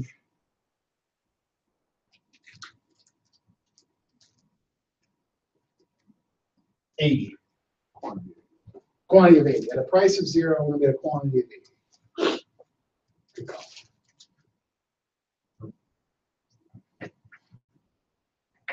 Any questions on that? Yeah, can you go back to the 35? Are you just plugging back into the original? Yeah, so we can plug this back into the original, and we can plug in 35 for x. So, 35, yeah, so 35. Or how did you get to 35 and 10? 10 in there. So the way I got it in my head was we dropped down 5. So rise over run. So every 1 we drop down, we have to move over 2. So if we go from a price of 40 to 35, that means we have to go from a quantity of 0 to 10.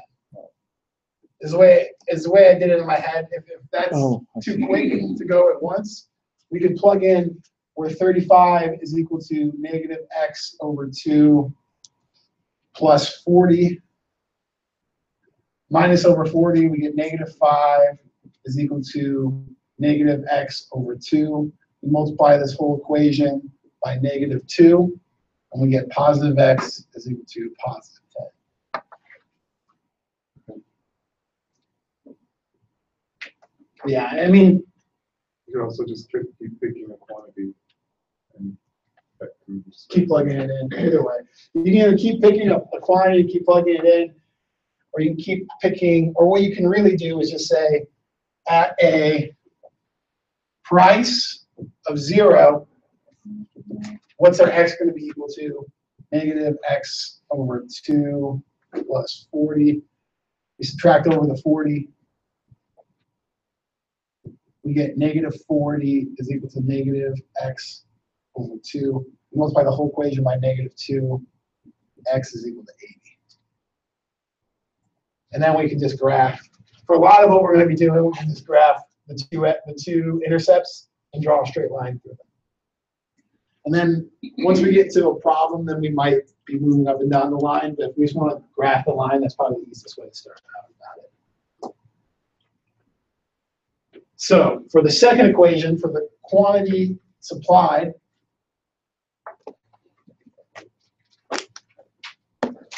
is equal to 2p minus 10. So x is equal to 2y minus 10. We can add over the 10 on each side. And that's going to cancel out. Does everyone, I don't want to insult anyone, but is everyone at that level of math where we're understanding adding on the 10 on each side eliminates the 10 from one side and moves the 10 over to the other side? Okay. I mean, for that, we can I would just suggest going online and finding some like Algebra 1 practice, solving for x. Just type it into Google, Algebra 1 practice example, solve for x, and just kind of working through that. I don't think we'll be doing too much more advanced than that. I was an 8th grader, so I practiced all year long. Oh, lucky 8th grader. I got to like 8th grade, my parents were like, no. Yeah, this is new math. We're not doing that stuff. So we end up with 2y is equal to x plus 10. Then we're going to multiply the whole equation. We're going to divide both sides by 2 or multiply both sides by 1/2. It's essentially the same thing. So we end up with y is equal to x over 2 plus 5. So our intercept here is 5. And then it's going to go up. And the beauty about just graphing the intercepts is that we can solve where they intersect at. So we can say, if we set both these quantities equal to each other, what will the price be when both quantities are equal? So we can say, what is quantity demanded equal to quantity supplied? 80 minus 2p is equal to 2p minus 10. We're going to add the 2p to both sides. We're going to add the 10 and add the 10 to both sides. 2p's are going to eliminate each other. The 10s are going to eliminate each other. And that's where we end up with 4p is equal to 90. P is going to be equal to 90 over 4. Which is 22.5. So at a price of 22.5,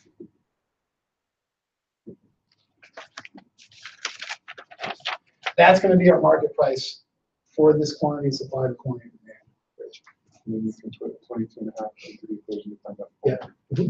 And so if this is kind of intimidating anyone from a mathematical perspective right now, just rest assured that as we get homeworks, as we start preparing for these tests, we're going to go through as a group a lot more of these questions. So we'll definitely have lots of prep on it. But yeah, the best way to get better at this kind of stuff is just repetition. So now we want to solve where our quantity is going to be, our equilibrium price. I'm going to go with quantity supplied is equal to 2 times 22.5. Because we're plugging in this p-value into the p in that equation, minus 10. 45 minus 10, 35. That's going to be our answer.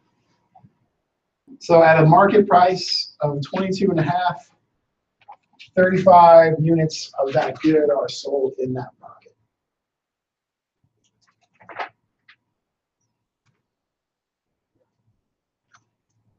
Questions?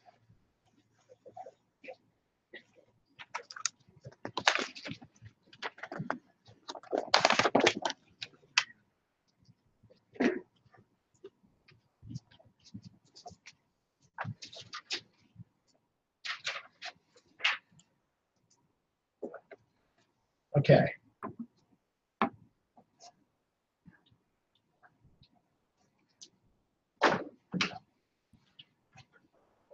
So everyone get some paper out if you have some, and work in groups of two real quick to give me a y equals mxv function for these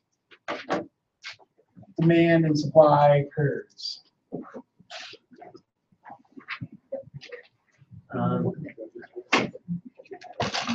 I'll read them out once every time.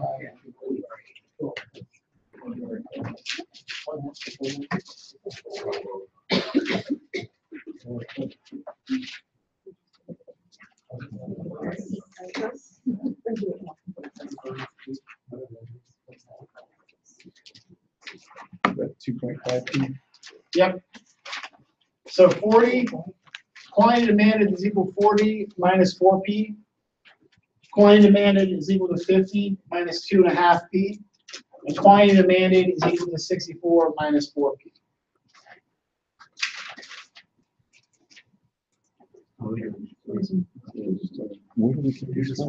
You just make these right. Okay. Yeah, just wants to turn in turn the into the y y equals equals mx Turn it into a plus graph. Yeah. Just draw a quick graph of it.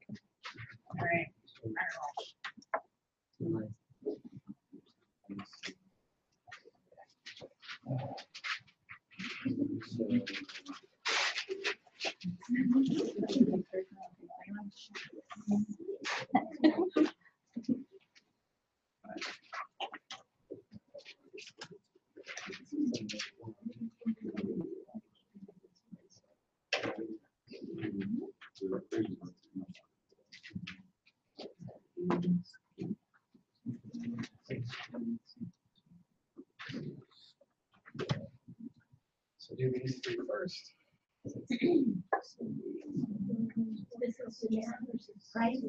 Yeah, so this is quantity demanded is going to be on the left-hand side, and price is going to be on the right-hand side.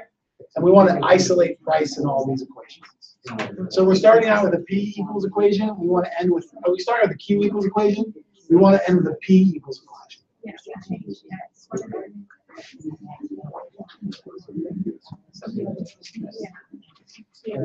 You good?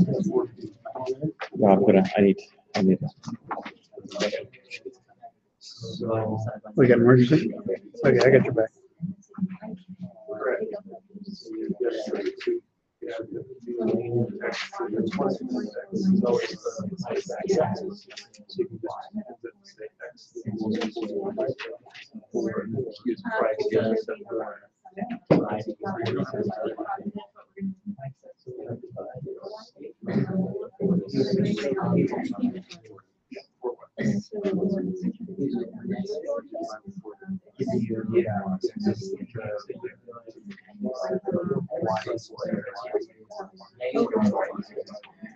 There's some, I always pick different ones. Yes, yes.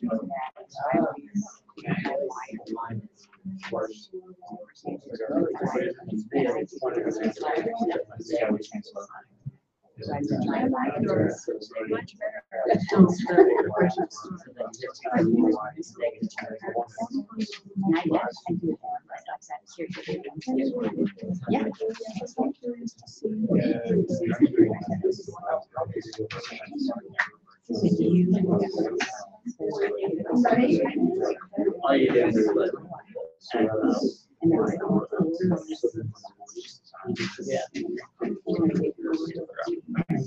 It's just a variable, so you can make it. And then from here, we gotta get because of the.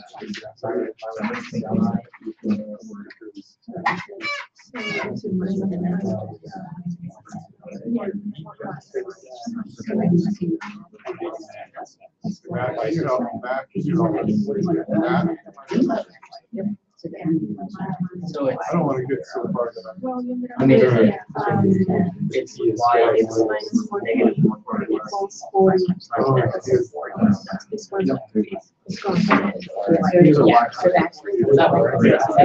The easier thing about that one,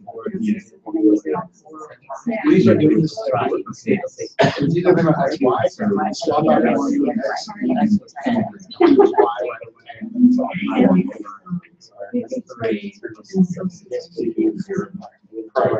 had a chocolate for. Then that would was 40, no, 40 minus 6. Right, but then, so again, I have to one of these equations, so I always have my experts. So now we divide by 4.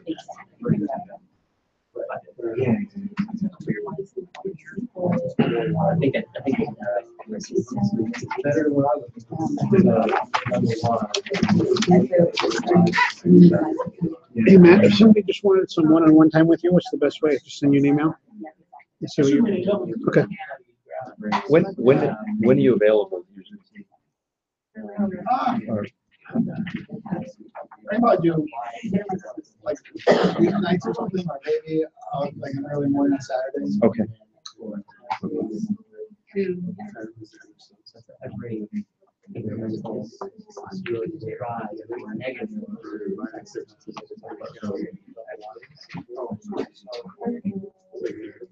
So, yeah, so again, this is what I do. I'm like, this is what I do.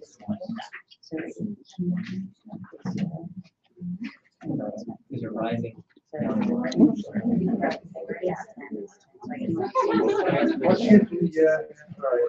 to do it. I don't know. So here you're solving for P, right? We're trying to put it in the y equals mx plus b format, so we can tell what our slope is. Okay. In which case, down 1 for over 4, rise over run, and our intercept is 10. If we can take this and put it in this format, we know what our intercept is, and we know what our slope is, and we can sort of draw it from there. Okay. So we're trying to get it into okay. Mx plus b. Yeah. Okay. This is slope, and that is your Rise. intercept. Oh, intercept. Okay, gotcha. Yeah. So you calculated.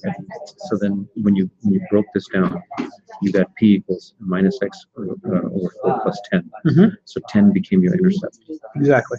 and your slope became Basically negative 1/4 for each. negative 1/4. Since this is rise over run. So how did you graph it then? Did you graph it? No, but if I did, it would look. So if our slope, let's call this 2, 4, 6, 8, 10. Okay.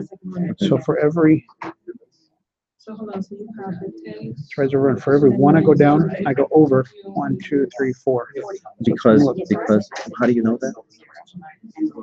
It's in essence negative. This is the same as negative 1/4. It's 1/4 the level x. of x, or Right. minus x. I got you. Yeah. It's negative. Gotcha. Basically, it's negative 1/4 x is Okay. what it is. So if I go down 1 over 2, 1, 2, 3, 4. So it's there, and this is what my inline ends up being. Oh, okay. Or something So like that. for every, this was 10, and for every one down, you go 4. That's how you know it. Right. And you started at 10 there. You just went 2, 4, 6, 8, 10. Yep. Okay, so that's your demand. That's your demand curve. Right. Yeah, because we're doing quantity demand. So then you do the same thing for for QS, right? Nope, these are all QD. They're all QD. Yeah, it's just an exercise, so it really is. They're all Okay. QD. So they're all negative. This is Oh, so you did negative. 3 different. We're supposed to do 3 different graphs for all 3 of these. Yep. Okay. This was negative 1/4 x also. Okay. So for this one, you got 25. So every 20 you go 2.5. So every 20 you go up, you're going this way 2.5. Nope. This is my y-intercept. So Yeah, for 20. For every 20 you go up, and you're going for 2.5 that way. one I go down, I'm going over 2.5. Okay. So so you're starting off at 20. Right. And then I go down 1. But are these and then related? Are these different equations? Yeah, Or these all- are 3 completely separate. So for every 20 you go up, for every 1 you go down, you're going down by 2.5. Right. And on this one, you go up to 16, and for every 1 you go down from 16, you're going down by 4. Yes. Okay. Yep. Yep. All he wanted you to do is practice getting Getting the math these right. into this format. That's what I want And I'm you going to to do. just write that down and practice it later. Minus x. Yeah, Minus x 4. That's when I came up. I think we're going to solve it. So Okay. hopefully these answers are Yeah, right. yeah. Write down the right ones. But basically, it was just algebra. So we started off with quantity demand that ends up being x equals 40 minus 4 p or y. Okay. So we what do we have to do? We wanted to get, basically, we want to isolate, that variable, right? So if we subtract 40 from each side, end up with, I'm just going to put the y on this side now. Negative 4p equals x minus 40, right? Right. Okay, now if we By half. 1/4 to get rid of that 4. Yeah, this Four, was, right. okay, I don't know. Basically I think divided it's by already 4. like We end up with actually a negative 1/4 times a negative 4 is 1. One is p, so minus p. Yep. Is it a negative p? Nope. No, positive, negative, negative. Right. So I end up with a negative X 1 10, fourth yeah. x minus negative, and that's actually a positive. Negative times negative 1/4 times a negative 40 is a positive 10. Okay. So now I'm in the y equals mx plus b format. Okay. But they don't count. Assuming I did it right. You certainly convinced me. That's, It's half the battle right there. To sound convincing. I have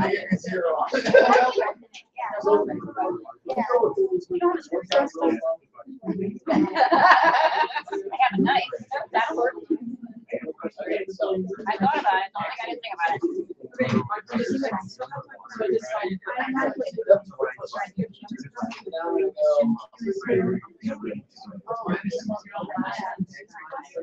You can read my chicken scratch.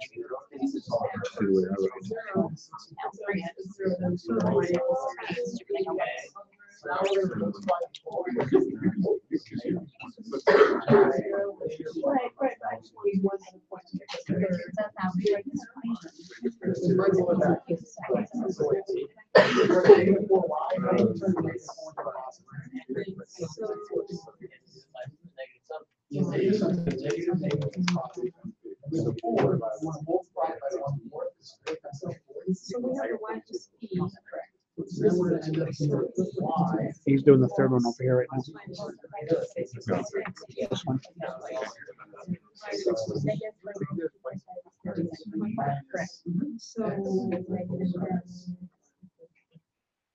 So we're in the line. Well,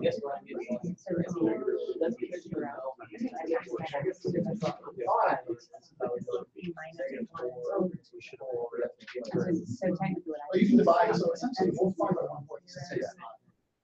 So we just go, this times negative 1/4, this times negative 1/4.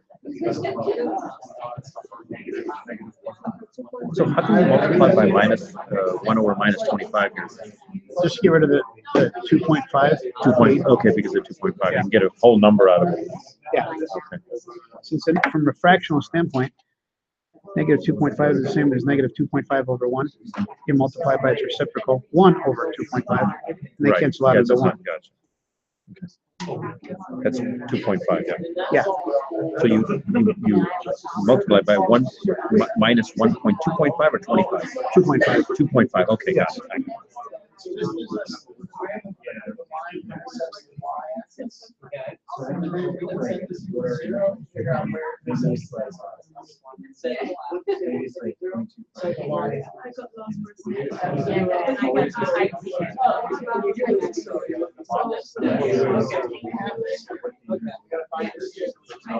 But the reason it's 0 is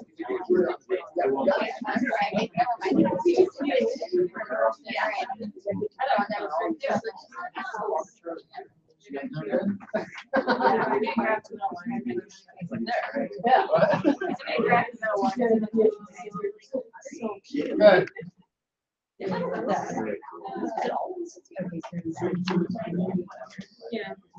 So as everyone is working, just so we can get out of here by 8 o'clock, I'm throwing one more twist to this. Y supply is equal to P minus 5. So solve for P. Use the supply curve for all three of your demand curves, and then solve for equilibrium price and equilibrium quantity. So what we're going to do is we're going to solve this for P. But then we're going to graph this curve. Then we're going to set quantity supply is equal to quantity demand for our 3 demand equations. I just did 2.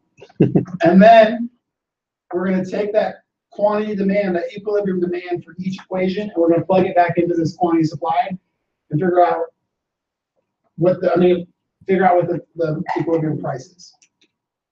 So we're gonna end up with 3 different equilibrium quantities and 3 different equilibrium prices.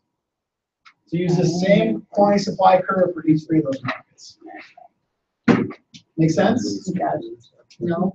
You want each one of those equal to one each? No, yeah. So first thing you're gonna do. You're not setting all 3 of them. More than the first part here. Plus 5, plus 5. Alright. Price is equal to quantity supplied plus 5. Or Y is equal to X plus 5. You're going to apply this graph to all 3 of the graphs you did over there. And the graphs are going to be downward sloping. This graph is going to be positively sloping, and they're going to intersect. Then you're going to set quantity supplied is equal to quantity demanded for the 3 demand curves using the same quantity supply curve. And you're going to end up with 3 different equilibrium quantities. You're then going to take those equilibrium quantities and then figure out. No, I'm sorry. When we set equal to each other, you're going to have 3 different equilibrium prices. Then you're going to take those 3 different equilibrium prices and you're going to solve for your 3 different equilibrium quantities.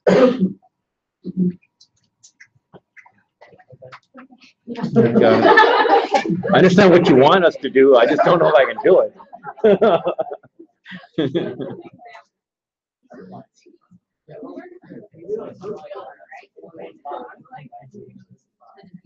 So your graphs don't have to be accurate. I'm just going to kind of go As long as they through and see what intersect you're doing. at 5 and go upwards, I'm okay. You're solving for QS Well, I first. got down to this, y equals x plus 5, which is what we had over there, which means the quantity supplied is x plus 5. X plus 5. All right, now what we're supposed to do is set these 2 equations equal to each other to find our equilibrium point. So x plus 5 is equal to -1/4 x plus 10. Add a quarter to both sides, subtract 5 from both sides, I get 1 1/4 x equals 5. That's what you got here, right? So Yeah. this This should be the equilibrium point. 1.5 x equals 5. Yeah, I just don't know what to do with this. 5. X is the quantity supply right here. Supply. So how do you graph that? No, this is a point, I think.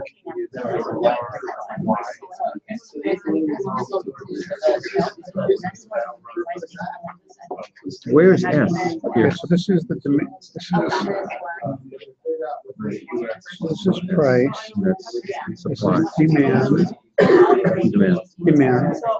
Yes. But here, Demand here it's a different. and supply. So Yeah. this is the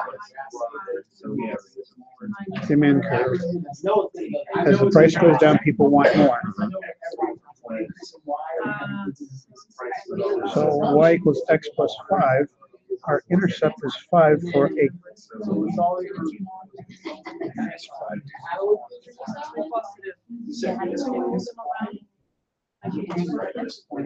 Which is there, and it goes up on a 1-to-1 basis. Should reach over 1.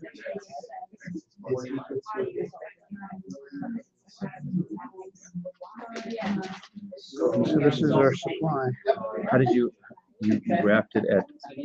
This is Our intercept is 5 because we came up with y equals x So plus that's 5. 5. You put That's that 5, yeah. 2, 4, 5. Okay. And then for every up 1 over 1, up 1 over 1. So 7. So that's 2, maybe 2 and 2, whatever. 1.5. 1.5. So you went up. You went across 1.5 here. Well, I went up 1 full square, which puts it in the middle. I went over 1 square. Up 1 square, over 1 square, up 1 square, over 1 square. Why do you say it's a 1-to-1? Because this is 1 over 1. Like over here, negative 1 over 1. quarter. Is that what you came up with here? Yeah, it's implied. Okay. Because it's Oh, 1x. just X. Because it's just X. Yeah, it's just x. So the 1 is implied. And so what does this tell me? If we set each other them equal to each other, 1 1/4 x equals 5. Oh, I just need to finish this actually. Divide both of these by 1.25. X equals.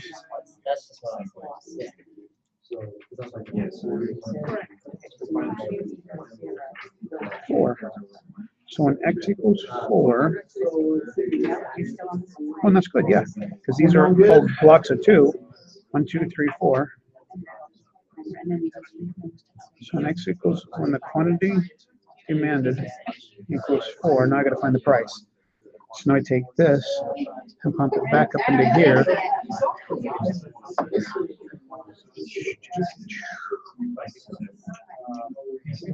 Because price equals negative x, so negative 4 divided by 4 is negative 1. Negative 1 plus 10 is 9. Yes, and that's true. Look, that worked because So that's you go 9 right to there. 9, it comes right, and then you go down. Well, Wow. at quantity 4, because each of my grid squares is 2. Uh-huh.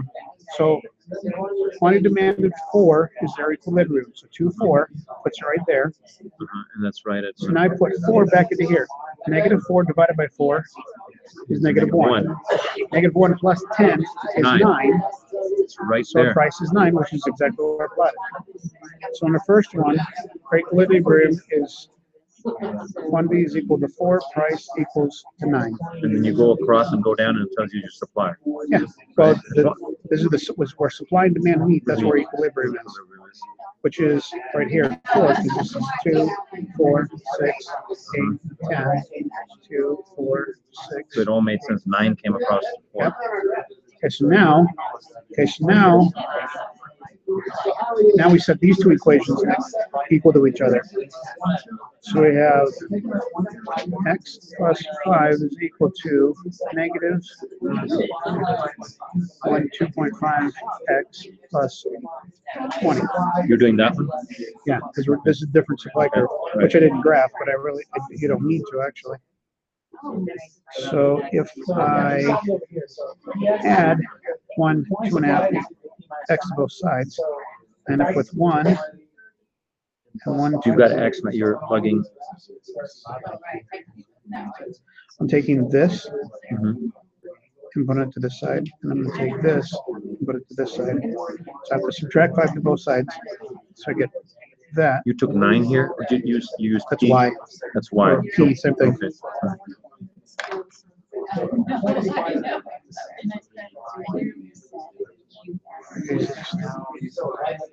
I hate decimal fractions. They mess with my head.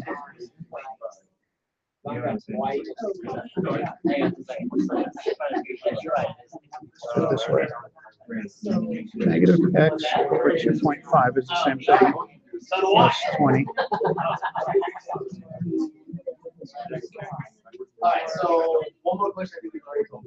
So if I multiply this whole thing by 2.5, that would work too, wouldn't it? So it would end up with negative x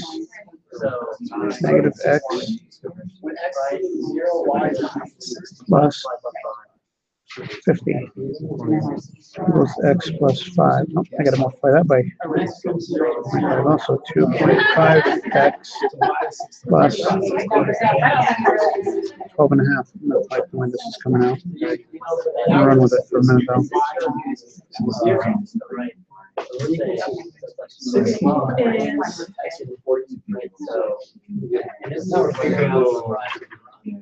It's how we figure out. So we already. Probably didn't do that. So I'm doing something screwy there.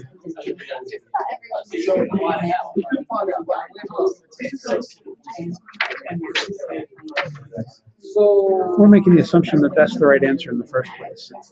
These. I I think this is right. The first one I got the supply, a quantity of 4 and a price of 9.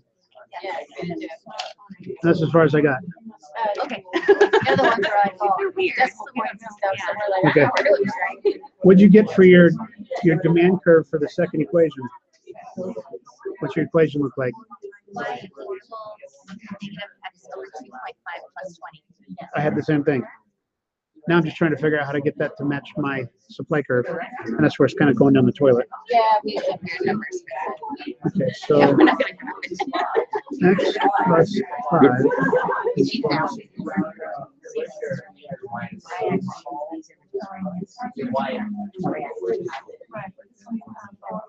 So to find the equilibrium point, you got to set the equations equal to each other. Supply, demand, or supply meets demand is at that point. So how do I get this X over to this side? It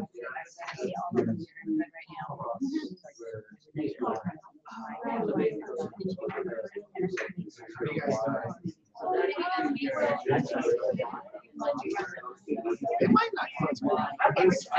I made them up on the fly. That's what I told you, I said you made them up.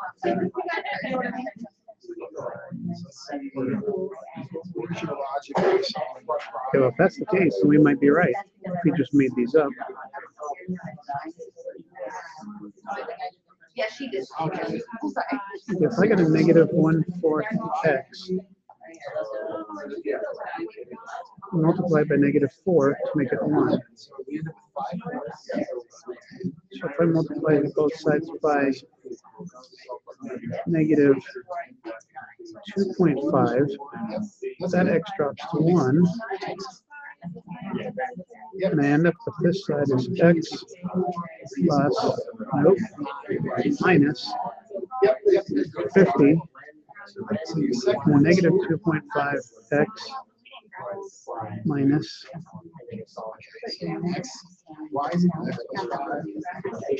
12.5. If I add 2.5x to both sides, I get negative 12.5 equals 3.5x minus 50. I add 50 to both sides. I get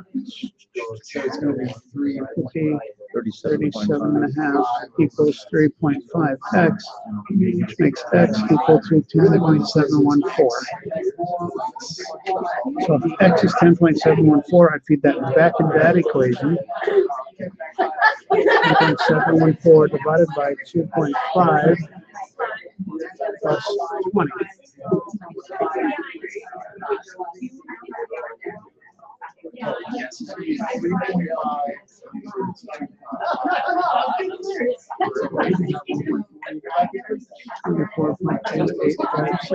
Y is 24. Yeah. So this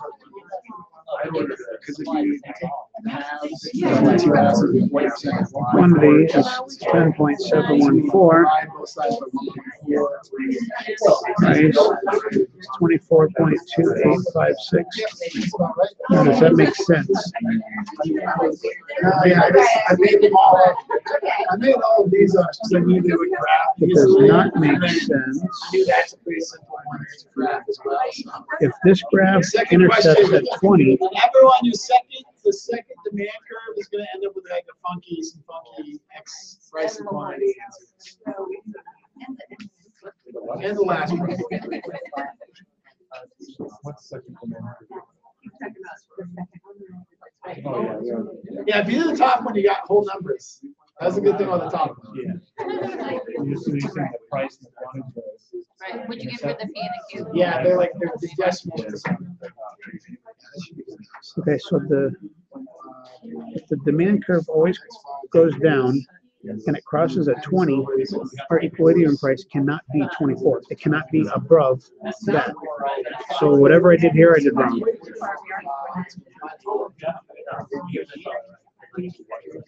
How did I get it wrong? Okay. Any other questions? Well, so we don't keep on it by. So it's. Good job.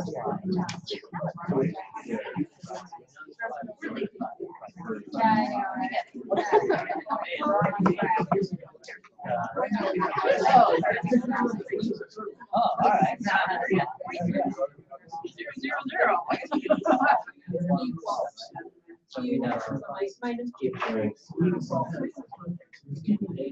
So what'd you guys get for the equilibrium point for the second one? What'd you get for your equilibrium point? 7 and 15.7. Okay. How'd you get it? Hmm? Said it listed right. Exactly. I don't know. I don't know if you can read what I wrote, but it's this line right here. Yes. So we just did it. So x plus 5, I got that, equals, No, the second one, not the top okay. one. Negative x over 2.5, yep. Plus 20, yep, I got it the same, okay. So how did you get rid of that? We just divide, so it's 1 over 2.5 Right. x, and then so we just did it on the calculator, and it came out to like 0.4. Oh crap, I'm blocking this. No, there's nothing he's recording. Oh, it's not, okay. Just you. So awkward. So that comes out to 0.4x, so then it 1 plus 0.4 is 1.4x equals 15, and then we just did on the calculator from there. Okay, I messed up somewhere near, I have to figure out where.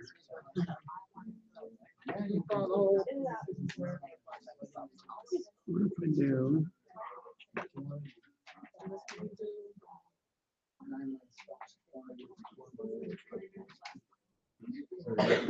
So remember, you always set equal quantity. Because we set quantity equal to price, and you have to X and Y. Yeah, I did like one thing above the other one. Not that I remember any of it.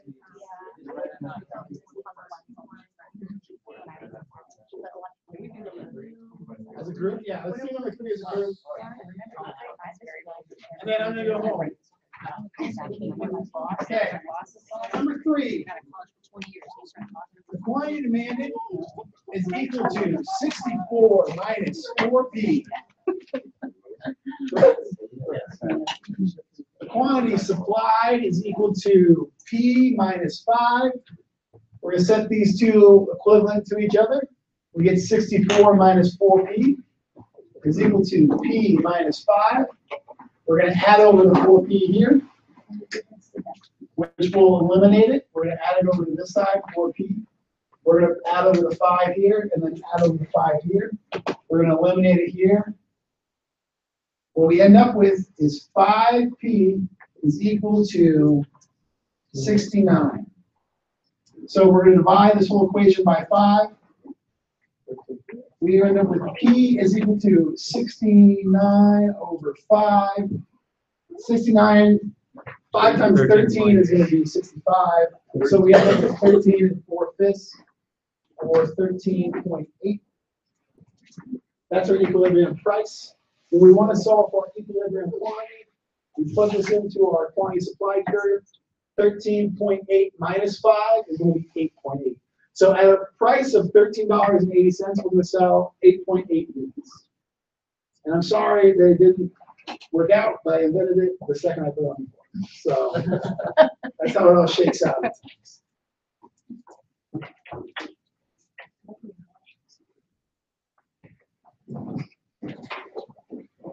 Questions? Thank you. Yeah, it's good stuff. So, for next time, if you guys want to study before study sessions, as fun as that sounds, we're going to meet next Thursday at 6. Again, right? That we agreed on? Thursday. Next Not week. this Thursday, next Thursday, because the 4th of July is on Tuesday. And most of us are going to be intoxicated, so we're probably not going to meet at 6 p.m. then. We'll hold off till Thursday. I would read chapters 2 and 3. We're going to go through the supply and demand curves. We're going to go through the shifters again. We're going to solve price floor, price ceilings, and then we're going to get more into consumer behavior, which I believe is chapter 3. Let me look at my notes. We're going to look at, so chapter 2 is supply and demand. Chapter 3 is quantitative demand analysis, which we're going to look at price elasticities. So we're going to look at the price elasticities of demand, which is interesting. It'll be a little tough, but we'll work through that. And we might get into a little bit of the theory of individual behavior, which is utility maximization and utility optimization. So we're going to really blaze through chapter 2 because we covered it once already, and it's pretty easy once we got our graphing down. The main thing we'll probably cover is solving for the deadweight loss for the price ceiling and the price floors. I'm not sure how much he's really going to emphasize that. So we'll kind of breeze through chapter 2, focus mostly on chapter 3, and a little bit on chapter 4. So read up chapters 2 through 3 for sure. That's what you get close to. Yeah. It looks like we're a day behind on the syllabus. Yeah, we're probably about a day behind. I think he thought you guys were gonna be better at stats. But You made it overly complicated, okay? So the quantity demanded is this position right here. It's 50 minus 2.5 P. Forget how we got down here, okay? Forget that. Quantity supplied is P minus 5, right? Where P is price, okay? So our equilibrium price are when these two things are equal to each other. So when P minus 5 is equal to 50 minus 2.5 P, that's our equilibrium price, okay? So we just add 2.5 P to both sides. We end up with 3.5 P minus 5 equals 50, right? Add 5 to both sides. We end up with 3.5 P equals 55. Divide both sides by 3.5. And P is equal to 2.714. Now we know our price. We can put our price into either one of these type things to find out the quantity. Well, there's an easy one. 15.714 minus 5 equals 10.714, which does work out because we knew that this other one, when our intercept is at 20, 24 made no sense whatsoever. That does make sense. So how would you graph that then? Okay, so let's do that. So if, okay, so let's start with this one here, okay? And we'll do segments of 2 again, okay? So here's 2, 4, 6, 8, 10, 12, 14, 16, 18, 20. Okay? And then for every one we go down, we go that way 2.5. So these are blocks of 2, so 1 would be here, 2.5 would be right about there. Okay? It sounds like a hydro class. We go down 1. 2.5 is right about there. Go down 1. There's my there. So if we take this, it's going to be about. It's going to be about that. Okay. Our. That's your This is, yep. Demand curve for number 2. Yep. Our supply curve was easy. P minus 5. So we turned that into y equals x plus 5. So we're gonna hit here at 5, 2, 4, 5, and the 1 is implied. So every 1 we go up, we go over 1. So it's gonna be up to over 2, up to. You started off at 5. Yep. So it's gonna be something like.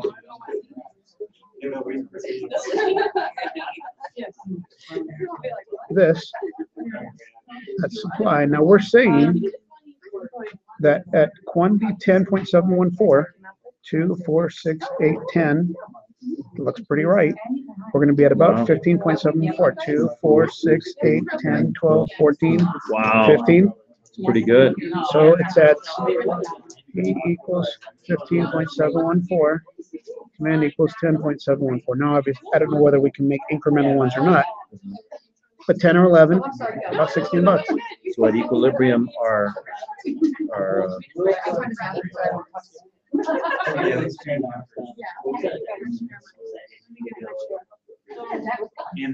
so making this equal to this overcomplicated things. There's your supply equation. Okay. There's your demand equation. okay. Set them Could've to just each done other. that easier. Yes. So this is where at this equilibrium, this is how much quantity we're going to sell. Right. Right. Well, this is at we the can equilibrium. supply more. Right. But as we supply more, You're right. there's Elasticity right. changes as we go here and over there. So if we graph here, you can almost, can I write on here? Absolutely, yeah. So 2, 4, 6, 8, 10, 12, 14 at 15, at a price of 15, whatever. The optimal is 2, 4, 6, 8, 10, 11 is sold. Yep. 11 is sold. Yep. Which is what it came out to mathematically. At a price of 15, wow. Yeah. Yeah. That's what I'm gonna do too. So the graphing it, I knew that this number was wrong just because I'm looking at that. That can't possibly be right. But graphing it and then double checking your work on it seems to match. It's a good double check. You gotta know how to do all this algebra. And you Yes. gotta- Yep. Thanks, Bob. You're very welcome. Yes, so for whatever.